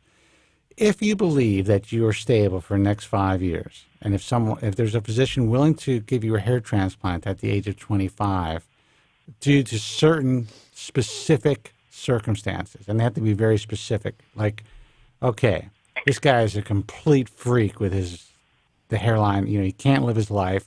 I get that as a doctor, if this guy thinks that, and you're so depressed that maybe creating a new hairline could help you in your life, that's a possibility. But in general, I would not even consider it until you're 30 years old. Unless it's for something very specific. Joe, what do you think? I think that if family history supports it, I think that if use of medication is consistent and there's stabilization through that, and your expectations are deemed to be, I hate using the term realistic, but reasonable, then 25 is fine. You just gotta, you just can't go in asking for a 2-head hairline. You can't do it. Your hairline that you may have had when you're 15 is gone, and it's never coming back. And a lot of people have a hard time understanding that. And I completely understand that. No, I'm mainly hoping for like a Norwood 1.5. I'm right now 2.5, and I just want to push it back until no, don't go there. No. No. First off, there's no such thing as a 1.5. I know what you're talking. I know what you mean. It's but just a V, a Norwood, a Norwood 2, you got to understand hair loss, in the chart. Norwood 1 and anything in that region is considered to be juvenile, not an adult hairline. Norwood 2 is not considered to be hair loss. Norwood 2 is actually where a normal adult male's hairline is supposed to be, relatively speaking. Given other characteristics playing into the factor, but that's the beginning. That's the baseline that everyone that is beyond a Norwood 2 tries to get to, is a Norwood 2. Anything more aggressive than that, as an adult, is found on women, and the rare guy will have that, like Brad Pitt, but you're not Brad Pitt. Ronald Reagan, you're not Ronald Reagan, right? They're actually considered to be, I can't say mutants, but it's an extremely rare thing. Anomalies, yeah. The very few people. There's some, you'll find it in some nationalities more nationalities than others, but in general, you can't expect to have that as a normal hairline when you're, not just 25, but 35, 45, 55, so on and so forth, because your transplanted hairline isn't going to recede. The rest of your hair might, and then you're fucked. Right. Agreed. Is it the worst thing in the even world if it doesn't recede, even if it doesn't recede behind it, it's still, it can, if it's not done just right. Like you have to, and sorry for the rant here, but you need to really understand this, and not just you, but people listening. If you do have a juvenile style hairline when you're 50 years old, awesome. Like, congratulations, you win, hats off to you. But if it's a natural hairline, you've got a bunch of fine little hairs in front of it, mixed in around it. When you have a transplanted hairline like that, every single one of those hairs is a terminal hair. And if you don't know what that means, when you look at like my own hairline, it's a higher hairline, and all of these little hairs in the front, these are transplanted hairs, and they're terminal, meaning that they don't have that baby fine texture of hairs that are miniaturizing like most people do that have a natural head of hair. So there's always going to be something that stands out that's just not going to be right, and it's going to get worse as you get older. Does that make sense? Of course. No, I understand that. Okay. Yeah, no, I definitely understand not trying to get it too low, because obviously down the line, when you're 50, it's just going to look weird. You're going to want to have a slightly receded hairline, I feel, more than anything else later on. How dare you? Yeah, no, I definitely agree with that. No, it's just, do you disagree with multiple small transplants, though? Like, say, 1,000 grafts, and then 4 years later, another 2,000, especially money is not a big concern, because I'm originally from New Delhi, so if I go back to India, because I'm rich, to get a hair transplant. Yeah, I'm not rich at all. No, I don't. Well, who are you talking to? I've had 10, right, and they're all small ones. Like, the biggest one I had was not even 2,500 grafts, not by choice at the time, but if I had it to do all over again, I wouldn't change it, because it did allow me to fine tune things as I moved along. I'm not a fan of that for a lot of people, but I think that it makes sense only because, I mean, like if you look at a Norwood 6, okay, let's go for more extreme cases. Does it make sense to do it all at once, or does it make sense to do it maybe in 2 sessions or maybe even 3? If you talked to me about this 10 years ago, I would have said all at once.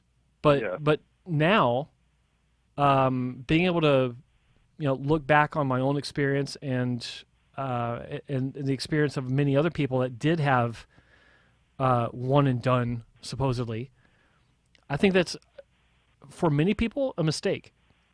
Because if you try to get everything done at once, what happens if you're that one guy out of 10 or 50 or whatever in that clinic that has a bad outcome, that has poor growth? Well, the problem is you just put all your eggs in one basket and a car just ran over it. Like, you don't have any more donor hair, or you have very little. And you're spending most of your nights on a message forum commiserating with other people. Yeah, exactly. And getting I find myself doing that even now, and I'm not even, balding nearly, like, maybe Norwood 3 for pushing it. Get off the forums. I have a forum, Bald Truth Talk. Stay off the fucking forums, man. They are, in my view, and the forum owners are going to hate me for saying this, but I own one. In general, unless you really understand how to navigate them and just get clean, good information, they're poison. They're mental. It feels like a pity party more than anything else. The only good thing that came out of it, I think, for me was, sorry? He said, "Well said." No, well said. A pity party. I like that. That's what it is for many people. No, it just seems like a place you either go to loathe with other people, like, just absorb yourself in self-loathing with others. So I definitely only go there for specific questions, like how soon to expect finasteride results. If it's, because everyone says 3 months, and I'm on it for like 4.5 now, and I've not seen like any new growth, but I don't see any miniaturization. I feel like all the miniaturized hairs have sort of fallen off, and it's like very, very stable where it is right now. But yeah, it's more, I definitely agree with that.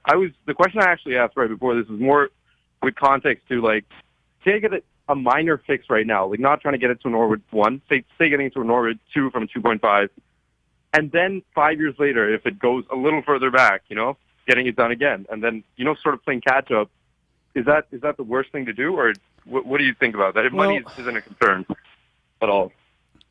I think what you risk, and this is what I was going to segue into, is that it depends on how you approach it from the first couple of procedures, because if you throw too much at it too early, you're basically running into the same potential problems as doing it all at once in one shot. Right. If you like for instance, let's say that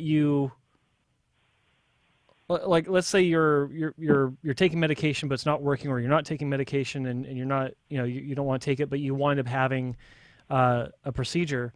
How many grafts we're going to use for that first procedure? So let's dispense with the half decimal points and just say you're a Norwood 3. So to get you to what most people would consider to be a strong hairline, you're looking at about 2,500 grafts, maybe 3,000, depending on the density that you need, the type of hair that you have that the clinic is working with. Is it straight? Is it wavy? Is it black? Is it light? Is your skin dark? Is it the complexion? Right. Contrast ratio, like so many things that go into it. So you're looking at 2,500, maybe 3,000 grafts, and that's one surgery. Okay, so let's say you move back to you can keep losing to Norwood 4A.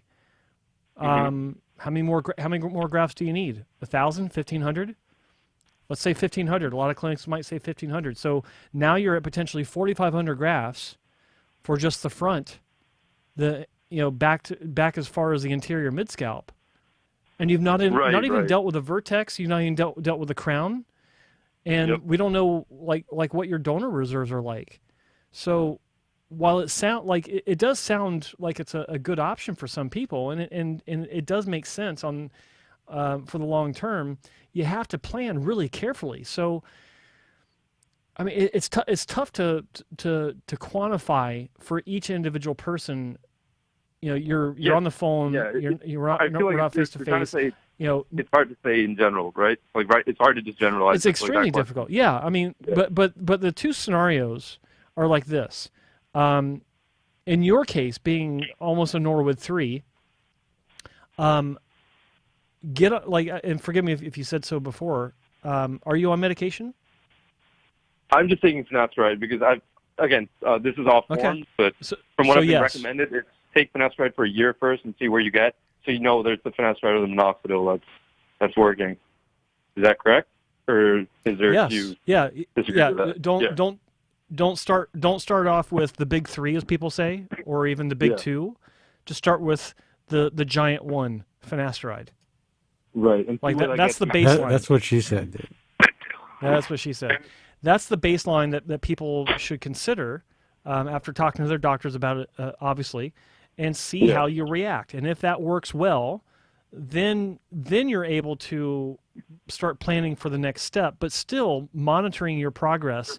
And if I were you, knowing what I know now, I would try everything under the sun before ever getting cut. So if after 1 year finasteride is working well for me, then I want to maintain for a second year, just to give that extra year of efficacy a time to improve, because the studies were showing, initial studies were showing that efficacy can plateau after 2 years. So you got up to 2 years to see continuous improvements before it levels off.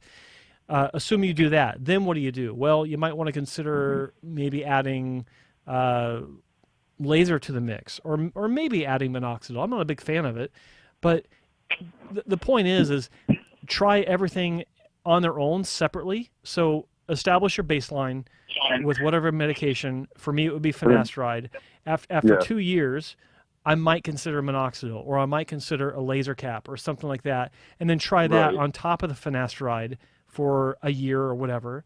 And then by the time you've tried the different options that are available that are non-surgical, you'll be 25, and then you'll know, okay, well, maybe surgery is a go at this point.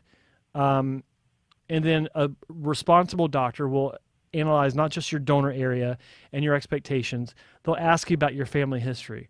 They'll ask you which side of the family do you physically resemble most, and who on which side of the family has lost the most hair, and tie those two together as well to give you a better long-term potential outlook for your hair loss, which gives you a better idea of how to plan.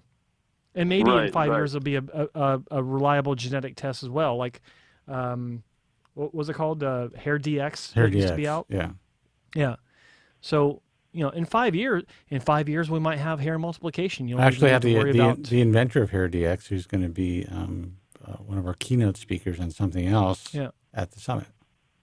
Yeah. But in 5 years, you may not even need surgery. Yeah. No, just a couple of things there. So I'm you mentioned 2,500.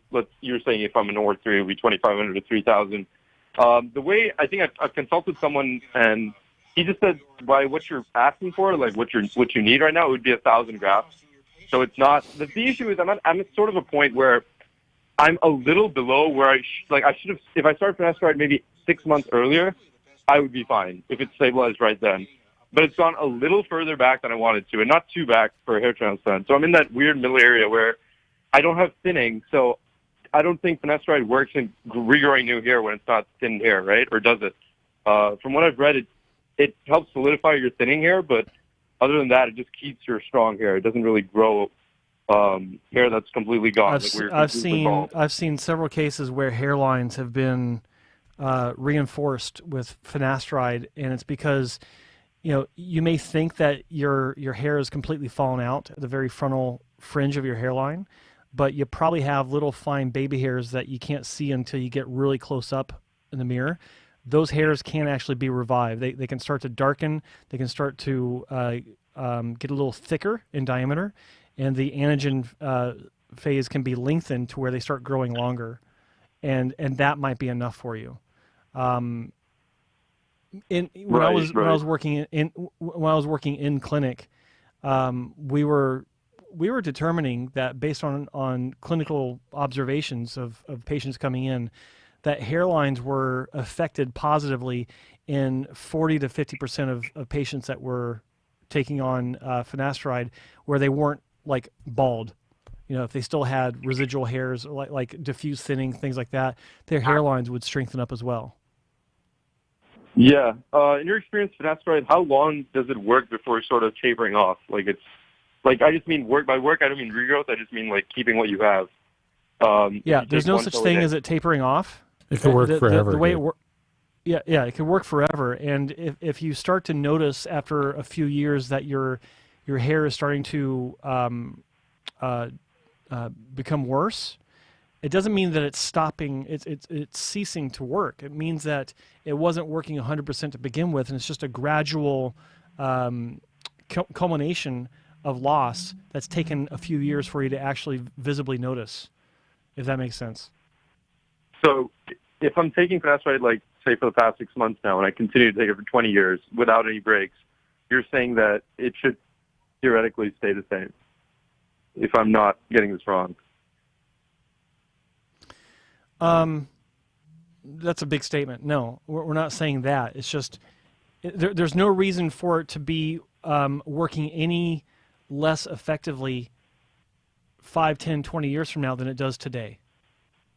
It just there's no clinical data stating clearly that there's a causal effect in a progression of your hair loss and a diminished effect of the medication. So there's a lot of variants online, and a lot of people online that will claim at 5 years everything stops, or 3 years everything stops, or at 7 years everything stops. That is just bro science.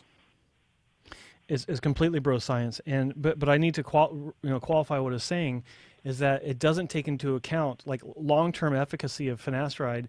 It doesn't take into account external factors aside from DHT-induced hair loss or hair thinning. There are other factors that can contribute to degradation of hair in hair shaft caliber, length of anagen phase, et cetera, that are not related to DHT. So, or fighting DHT. So there can be other factors that affect hair loss that can make it look worse, even though finasteride is still doing its job 100%, assuming all things being perfect. Does that make sense? Yeah, of course. Thank you guys so much, by the way. I don't want to take more of your time, but this is very helpful. I really appreciate it. We appreciate helping you. Listen, you're 20 years old. Yeah. I know how I was 21 when I first noticed my hair loss. I know how shitty it can be. But like you said, I'm 55 years old. If you make the right moves and you have the genetic luck, then it's really possible to save a lot of hair. And we are at a point now where you can understand, I noticed my hair loss in 1987. Dark ages of a lot of things, but especially this field. So you're way ahead of the curve, man.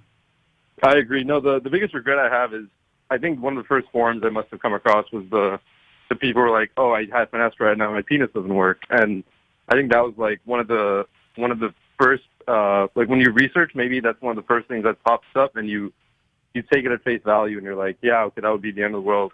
And I feel like I reached a point where I was like, I think my looks really matter, and I'm willing to take that 1% chance for this. And yeah, you just hear the horror stories, right? Because if you think about it, if something works, you're not going to come back and say, oh, I took finasteride and it worked wonders. You're just going to go on with your life. But if there's a phenomenon that is related to mass hysteria that is absolutely, and there's some research being done when it comes to finasteride in this.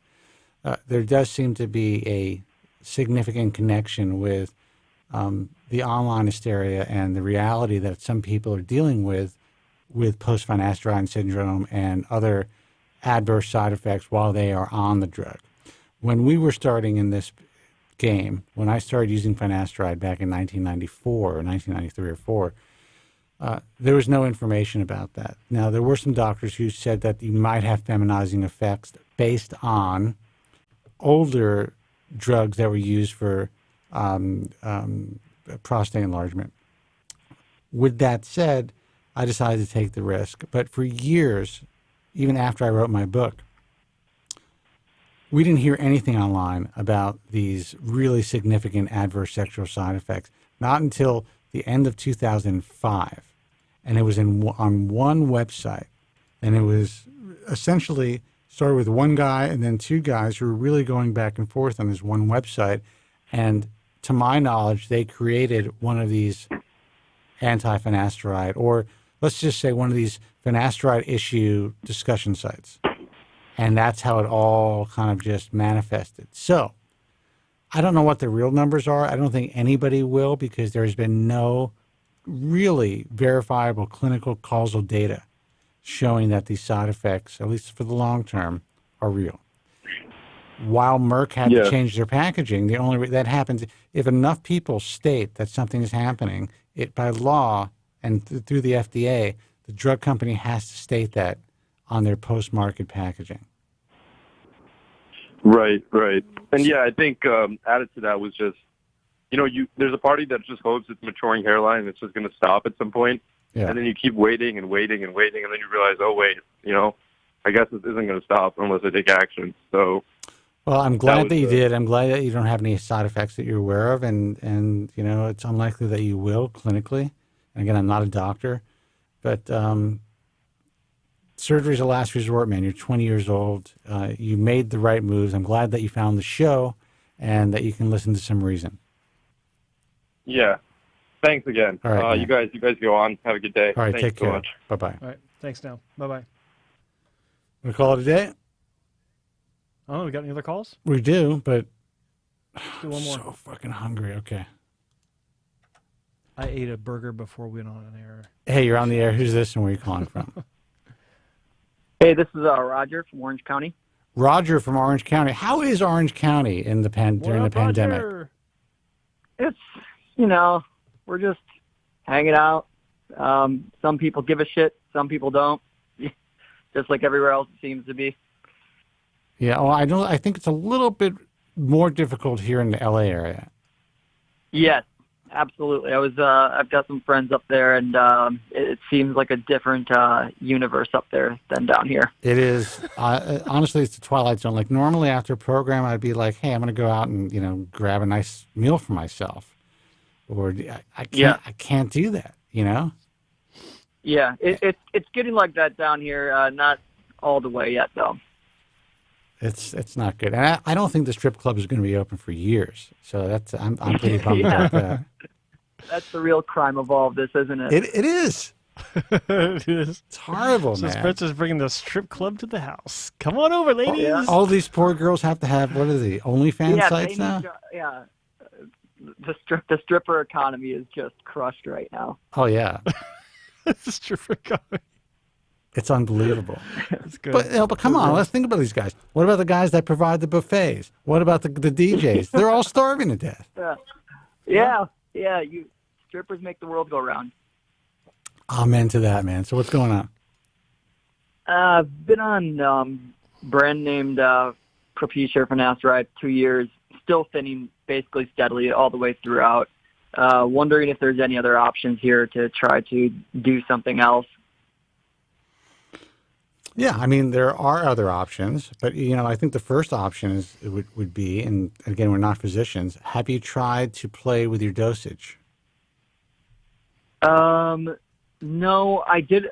So there was a period of time where I tried dutasteride for a while, and it was still kind of the same thing. I don't know if that's the same as like it's supposed to be stronger, I've heard, but that didn't really make a difference either.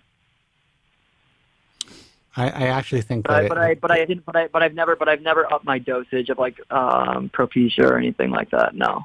Yeah, I mean, I would say you'd want to speak to your doctor about that first, even before you go to dutasteride, Right. because you might not have gotten. I mean, were you on dutasteride or were you on the brand name, which is Watcho? I forgot the Glaxo brand. Avodart. Avodart. I was on generic for the dutasteride, but I was been on brand name for the finasteride. Okay. You have no idea what you were getting with generic, no matter where the generic was coming from. So it probably wasn't the best test in the world, in my opinion, based on my non-medical view. However, since you are doing okay on finasteride, as far as I'm assuming you have no adverse side effects, No. consider talking to your doctor about upping your dosage. are you currently taking 1 milligram a day? I am. Okay. You might want to consider 1.25 milligrams a day and see if that happens, or 1.5 milligrams a day and see what happens, or add a half a milligram every other day and see what happens. Or take one pill and lick another one.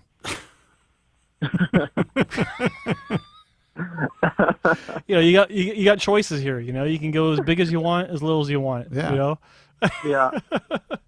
Yeah. Yeah. It's a situation I've run across a lot, and I always tell people, like, if you're taking name brand Proscar or Propecia, and you're set at a specific dosage or a specific intake frequency, increase one or the other with your doctor's permission, of course, after speaking to them.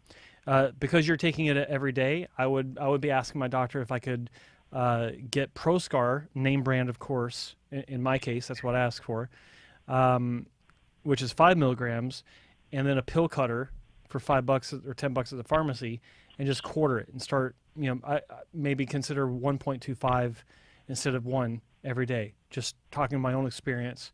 That's the way I started. I actually started 1.25 every other day, Monday, Wednesday, Friday, and that was effective for me. And then eventually I moved it up to daily, and I've played with it off and on for the past 20 years. That's what she said. For dosage, I thought you beat me to the punch. For dosage adjustments and intake frequency adjustments. So currently it's 2.5 Monday, Wednesday, Friday. I have been at 2.5 daily. I have been at 1.25 daily. I've gone back and forth in different variations just because I feel like it. Just to see if there's a difference, or just because sometimes I'm not crazy about putting so much in my system and I get a little paranoid. But that's my own thing. Right.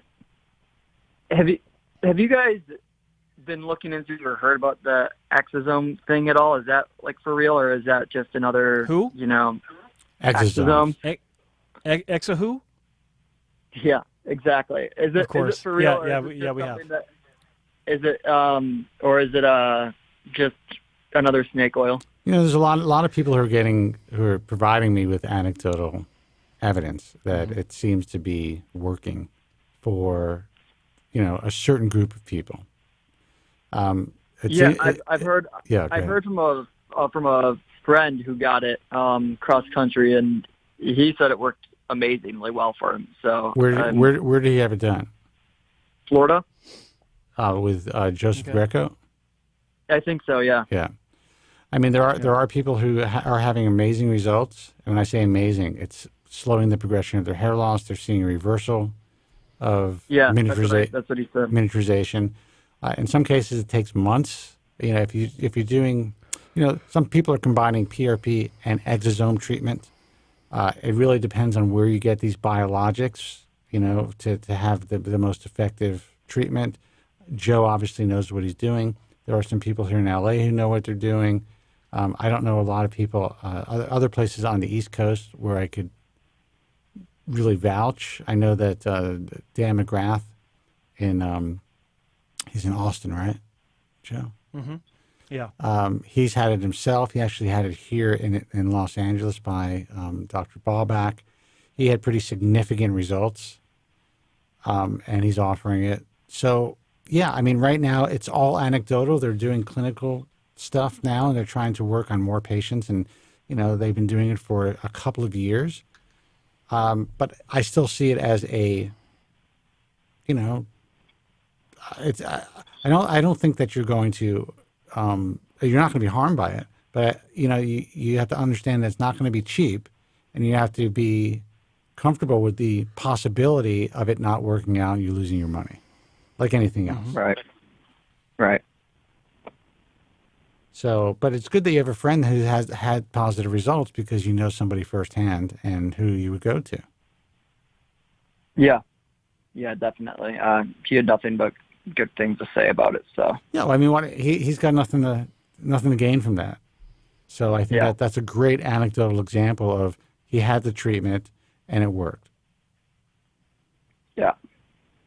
So, and how long did he see? How long did it take him to see results? he said that he stopped seeing shedding within like 4 weeks, 5 weeks, and then he saw and then like within like 4 or 5 months, he said he started to like notice some thickening. You know what's interesting is like a lot of times what happens is if someone's going through an active shed, it may slow down a little bit, and then it will slow down completely, and then within 4 to 5 weeks, the shed seems to speed up. And then that slows down again, and then they start to see results. So it is definitely a long game solution, like most effective hair loss treatments. But it really depends on when you catch it. If you catch it during an anagen phase or a telogen phase, or in between, in catagen, that's how you're going to determine when you start to see results. And some people will go through a freak out shed, and then they'll recover. So you have to be prepared for all of the possibilities. What your friend experienced may be different from what you experienced, but the end results could be the same. Right. All right, that man? Makes sense. Yep. Appreciate it, guys. Okay. I wish you the best of luck. All right. Thanks for calling. calling. Great weekend. All right. You too. Yep. Thanks. Phones are off. I'm turning the phones off. Sorry, guys. No more calls? Okay. Yeah, I mean, this COVID thing, the fact that people believed that, you can't go to church, and if you go to church, you're going to, have a faster spread, but it's fine to gather in the streets and have thousands of people gather in the streets. If they thought that that wasn't going to cause a spike, and we're living in another dimension. So all I can tell you is shit shut down again here in Los Angeles, and that sucks for me and for everybody else. Spencer can't go get a steak. I can't get a steak, and cases are up. Obviously, there are people in the hospital suffering from this. And all our governor had to do, and everyone else's governor had to do, said, you know what? Let's do some Zoom protesting. Let's set up a time for everyone to do their protesting, maybe in 3 months, and we'll lay it out. You guys can have a parade, whatever you want. But right now is not good timing because people could die. He ain't lying. Our government is so fucked up, and anyone who thinks that government is going to fix anything, holy shit, man. I know. It's a sad state, my friend. It is. You know what it comes down to? It comes down to us, we the people, to make some changes. And I don't want to get political because I'm not. I'm just being human. It's just, everyone's just got to fucking slow down and think. A lot of these issues can be resolved. My aunt just died. Your what? My aunt. Just found out when I was on the air. Oh. She was gone. Oh, your aunt. She was a Oh. goner. She's like 92 years old. I'm sorry. It's all right. It is what it is. Let me answer this question real quick. HM just asked, Joe, are surgeons now providing trichophytic closure technique? They have been for 15 years, my friend. Look into it. Go to my website, look at the glossary to learn more about trichophytic. It's a dying procedure simply because FUT as a procedure itself is dying. But the answer is yes. And I'm going to be honest with you. A lot of people who were performing trichophytic closure and promoting it, again, marketing it as having a possibly scarless strip, usually not the case. And a lot of times because you're thinning out that bevel of skin or beveling it, could be a greater chance of stretch back depending on whether it's undermined well or not. Mm-hmm. I've seen a lot of fucked up trichophytic closure. So just by saying that we're offering trichophytic closure does not mean you're going to have a good scar. You have to do further research and due diligence. Not to mention, if a doctor was shit at closures to begin with, trichophytic's not going to make it any better. It might actually make it worse. Make it worse. Yeah.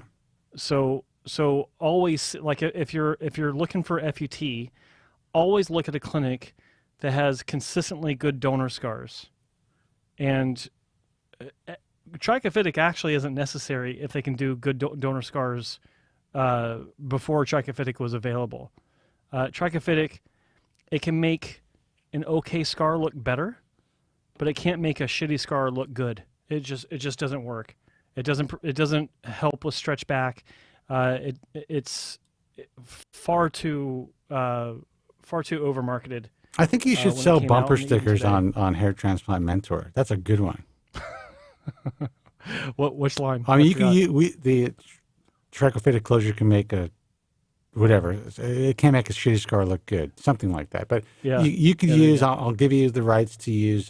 Once you cut your cut, that's a good one. Just give me. It's like credit. putting lipstick on a pig. Yeah, yeah, exactly.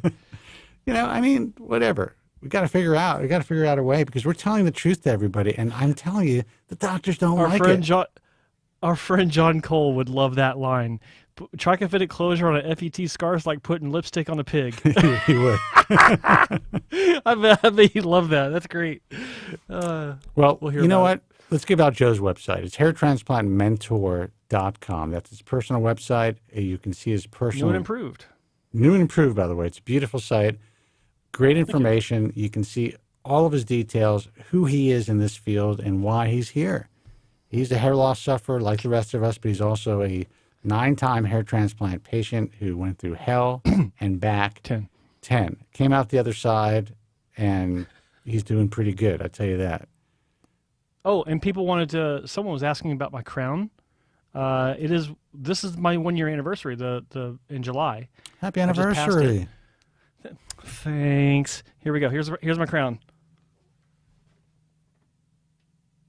I could say wow, but then no one's going to see it for like 10 seconds. With a horrible haircut, Linda screwed it up, but it is what it is. Fucking Linda, man. I'm happy with it. I know. Linda, damn it. Dude, your hair looks, I have to say, it's amazing. The fact that you had so many transplants and that you are, and again, I think it's important for all the trolls to recognize he had small procedures. Doesn't take 10 procedures to move as much hair as was moved for Joe. Joe did it in 10 procedures. There's a big difference. Yes. Big difference. It's so funny when I see people trolling you and they're like, oh, his hairline's so high. And like, pretty normal for a guy in his 50s. That's a normal I'm 50. hairline. I'm not in my 50s yet. I'm 50. You're 50. That's correct. I am in my mid-50s. Mid-50s. I am in my mid-50s. I am. You can get away with saying 50s. I don't give a shit. At this point, I'm just like, I'd rather tell people I'm 55 and for them to be like, what the fuck, than lie about my age. Holy shit. You know? What? It's holy shit on both ends. You know, it's like, oh, you look pretty good, and Jesus, you're old. Yeah. You know? Especially the kid from Michigan. Yeah, but this is the way that I look at it. You've been taking finasteride longer than that kid's been alive. Yeah, yeah. and this is too much information, but I mean, the morning wood's still there. So what am I going to do? You know, I mean, it's absolutely related to your heart, all that stuff anyway. So here's the key. Yes. If you smoke at a young age, quit. Drink too much, drink less. Keep yourself in pretty good shape. Take care of your fucking teeth because that fucks everything up in your body. My last bit of advice, which is important, most people don't do it, take care of your credit. And when you get to my age, most everything's pretty good. If those are good, then you're an Adonis. Yeah. In the world of, yeah. So I got guys I'm walking around. They're great. like they're missing fucking teeth. They're all jacked up. They got tits. I mean, it's unbelievable. They take off the shirt. They got shit on their back that it looks like it was drawn on. Yeah. You know. Yeah. shit that shouldn't be growing there. I mean, see a dermatologist, get all that shit removed. It's all about maintenance, people. You don't have to stay in the gym and work out for 2 hours a day and eat a perfect diet or any of that stuff. Just maintain. And when you get to my age, you will see a big difference amongst your peers. That's it. Win by attrition. Well said. All right, guys. Win by attrition. Our website's thebaldtruth.com for archives of this program, which are never archived. You can also check us out on where's that? Where can they check us out? Oh, Jesus, I can't remember. iTunes. Okay, so that happens when you're 55. iTunes. Check us out on iTunes. Eventually, we'll update our iTunes and put up podcasts if I feel like it. Obviously, it is not a priority in my life, which I guess it should be because I know you guys want it. But I like to have you guys here live. I do the live show specifically to speak to people in need during their time of need. You can see all the on-demand stuff on Joe's personal YouTube page, which is youtube.com/hair transplant mentor. In this case, is Joe love the Robin Williams chest. I didn't even think about that. Yeah, it's Casual Fridays here in TBT Studios North. Yeah, and this is what all the Indian hair transplant doctors start drooling over when they meet me. They want to put this on my head. And they like your beard. In my beard, yeah. So yeah, Anyway. so to check out archives for the show, Joe does maintain all the archived videos of the broadcast on his YouTube channel, which is youtube.com/hair transplant mentor. The American Hair Loss Association is americanhairloss.org. Listen, we're the most cited and referenced hair loss resource in the world. This week alone, we were in Men's Health, Market Watch, and some other issue of something internationally, which is great. It's so often you just lose track. You know, Well, GQ. It's like as obnoxious Wall as that Street Journal, as obnoxious as that sounds and could sound, it's just the reality. So, thank you for that. Yeah. International Alliance of Hair Restoration Surgeons, IAHRS.org. If you're considering surgical hair restoration, I believe it's a good place to start to do your research. There are no guarantees in anything in life. There's not a surgeon who is an accepted member of the IHRS that doesn't have some problem. Somebody out there who is unhappy with their work. That is just the nature of cosmetic surgery. We will be expanding things soon as far as our educational efforts with the IHRS.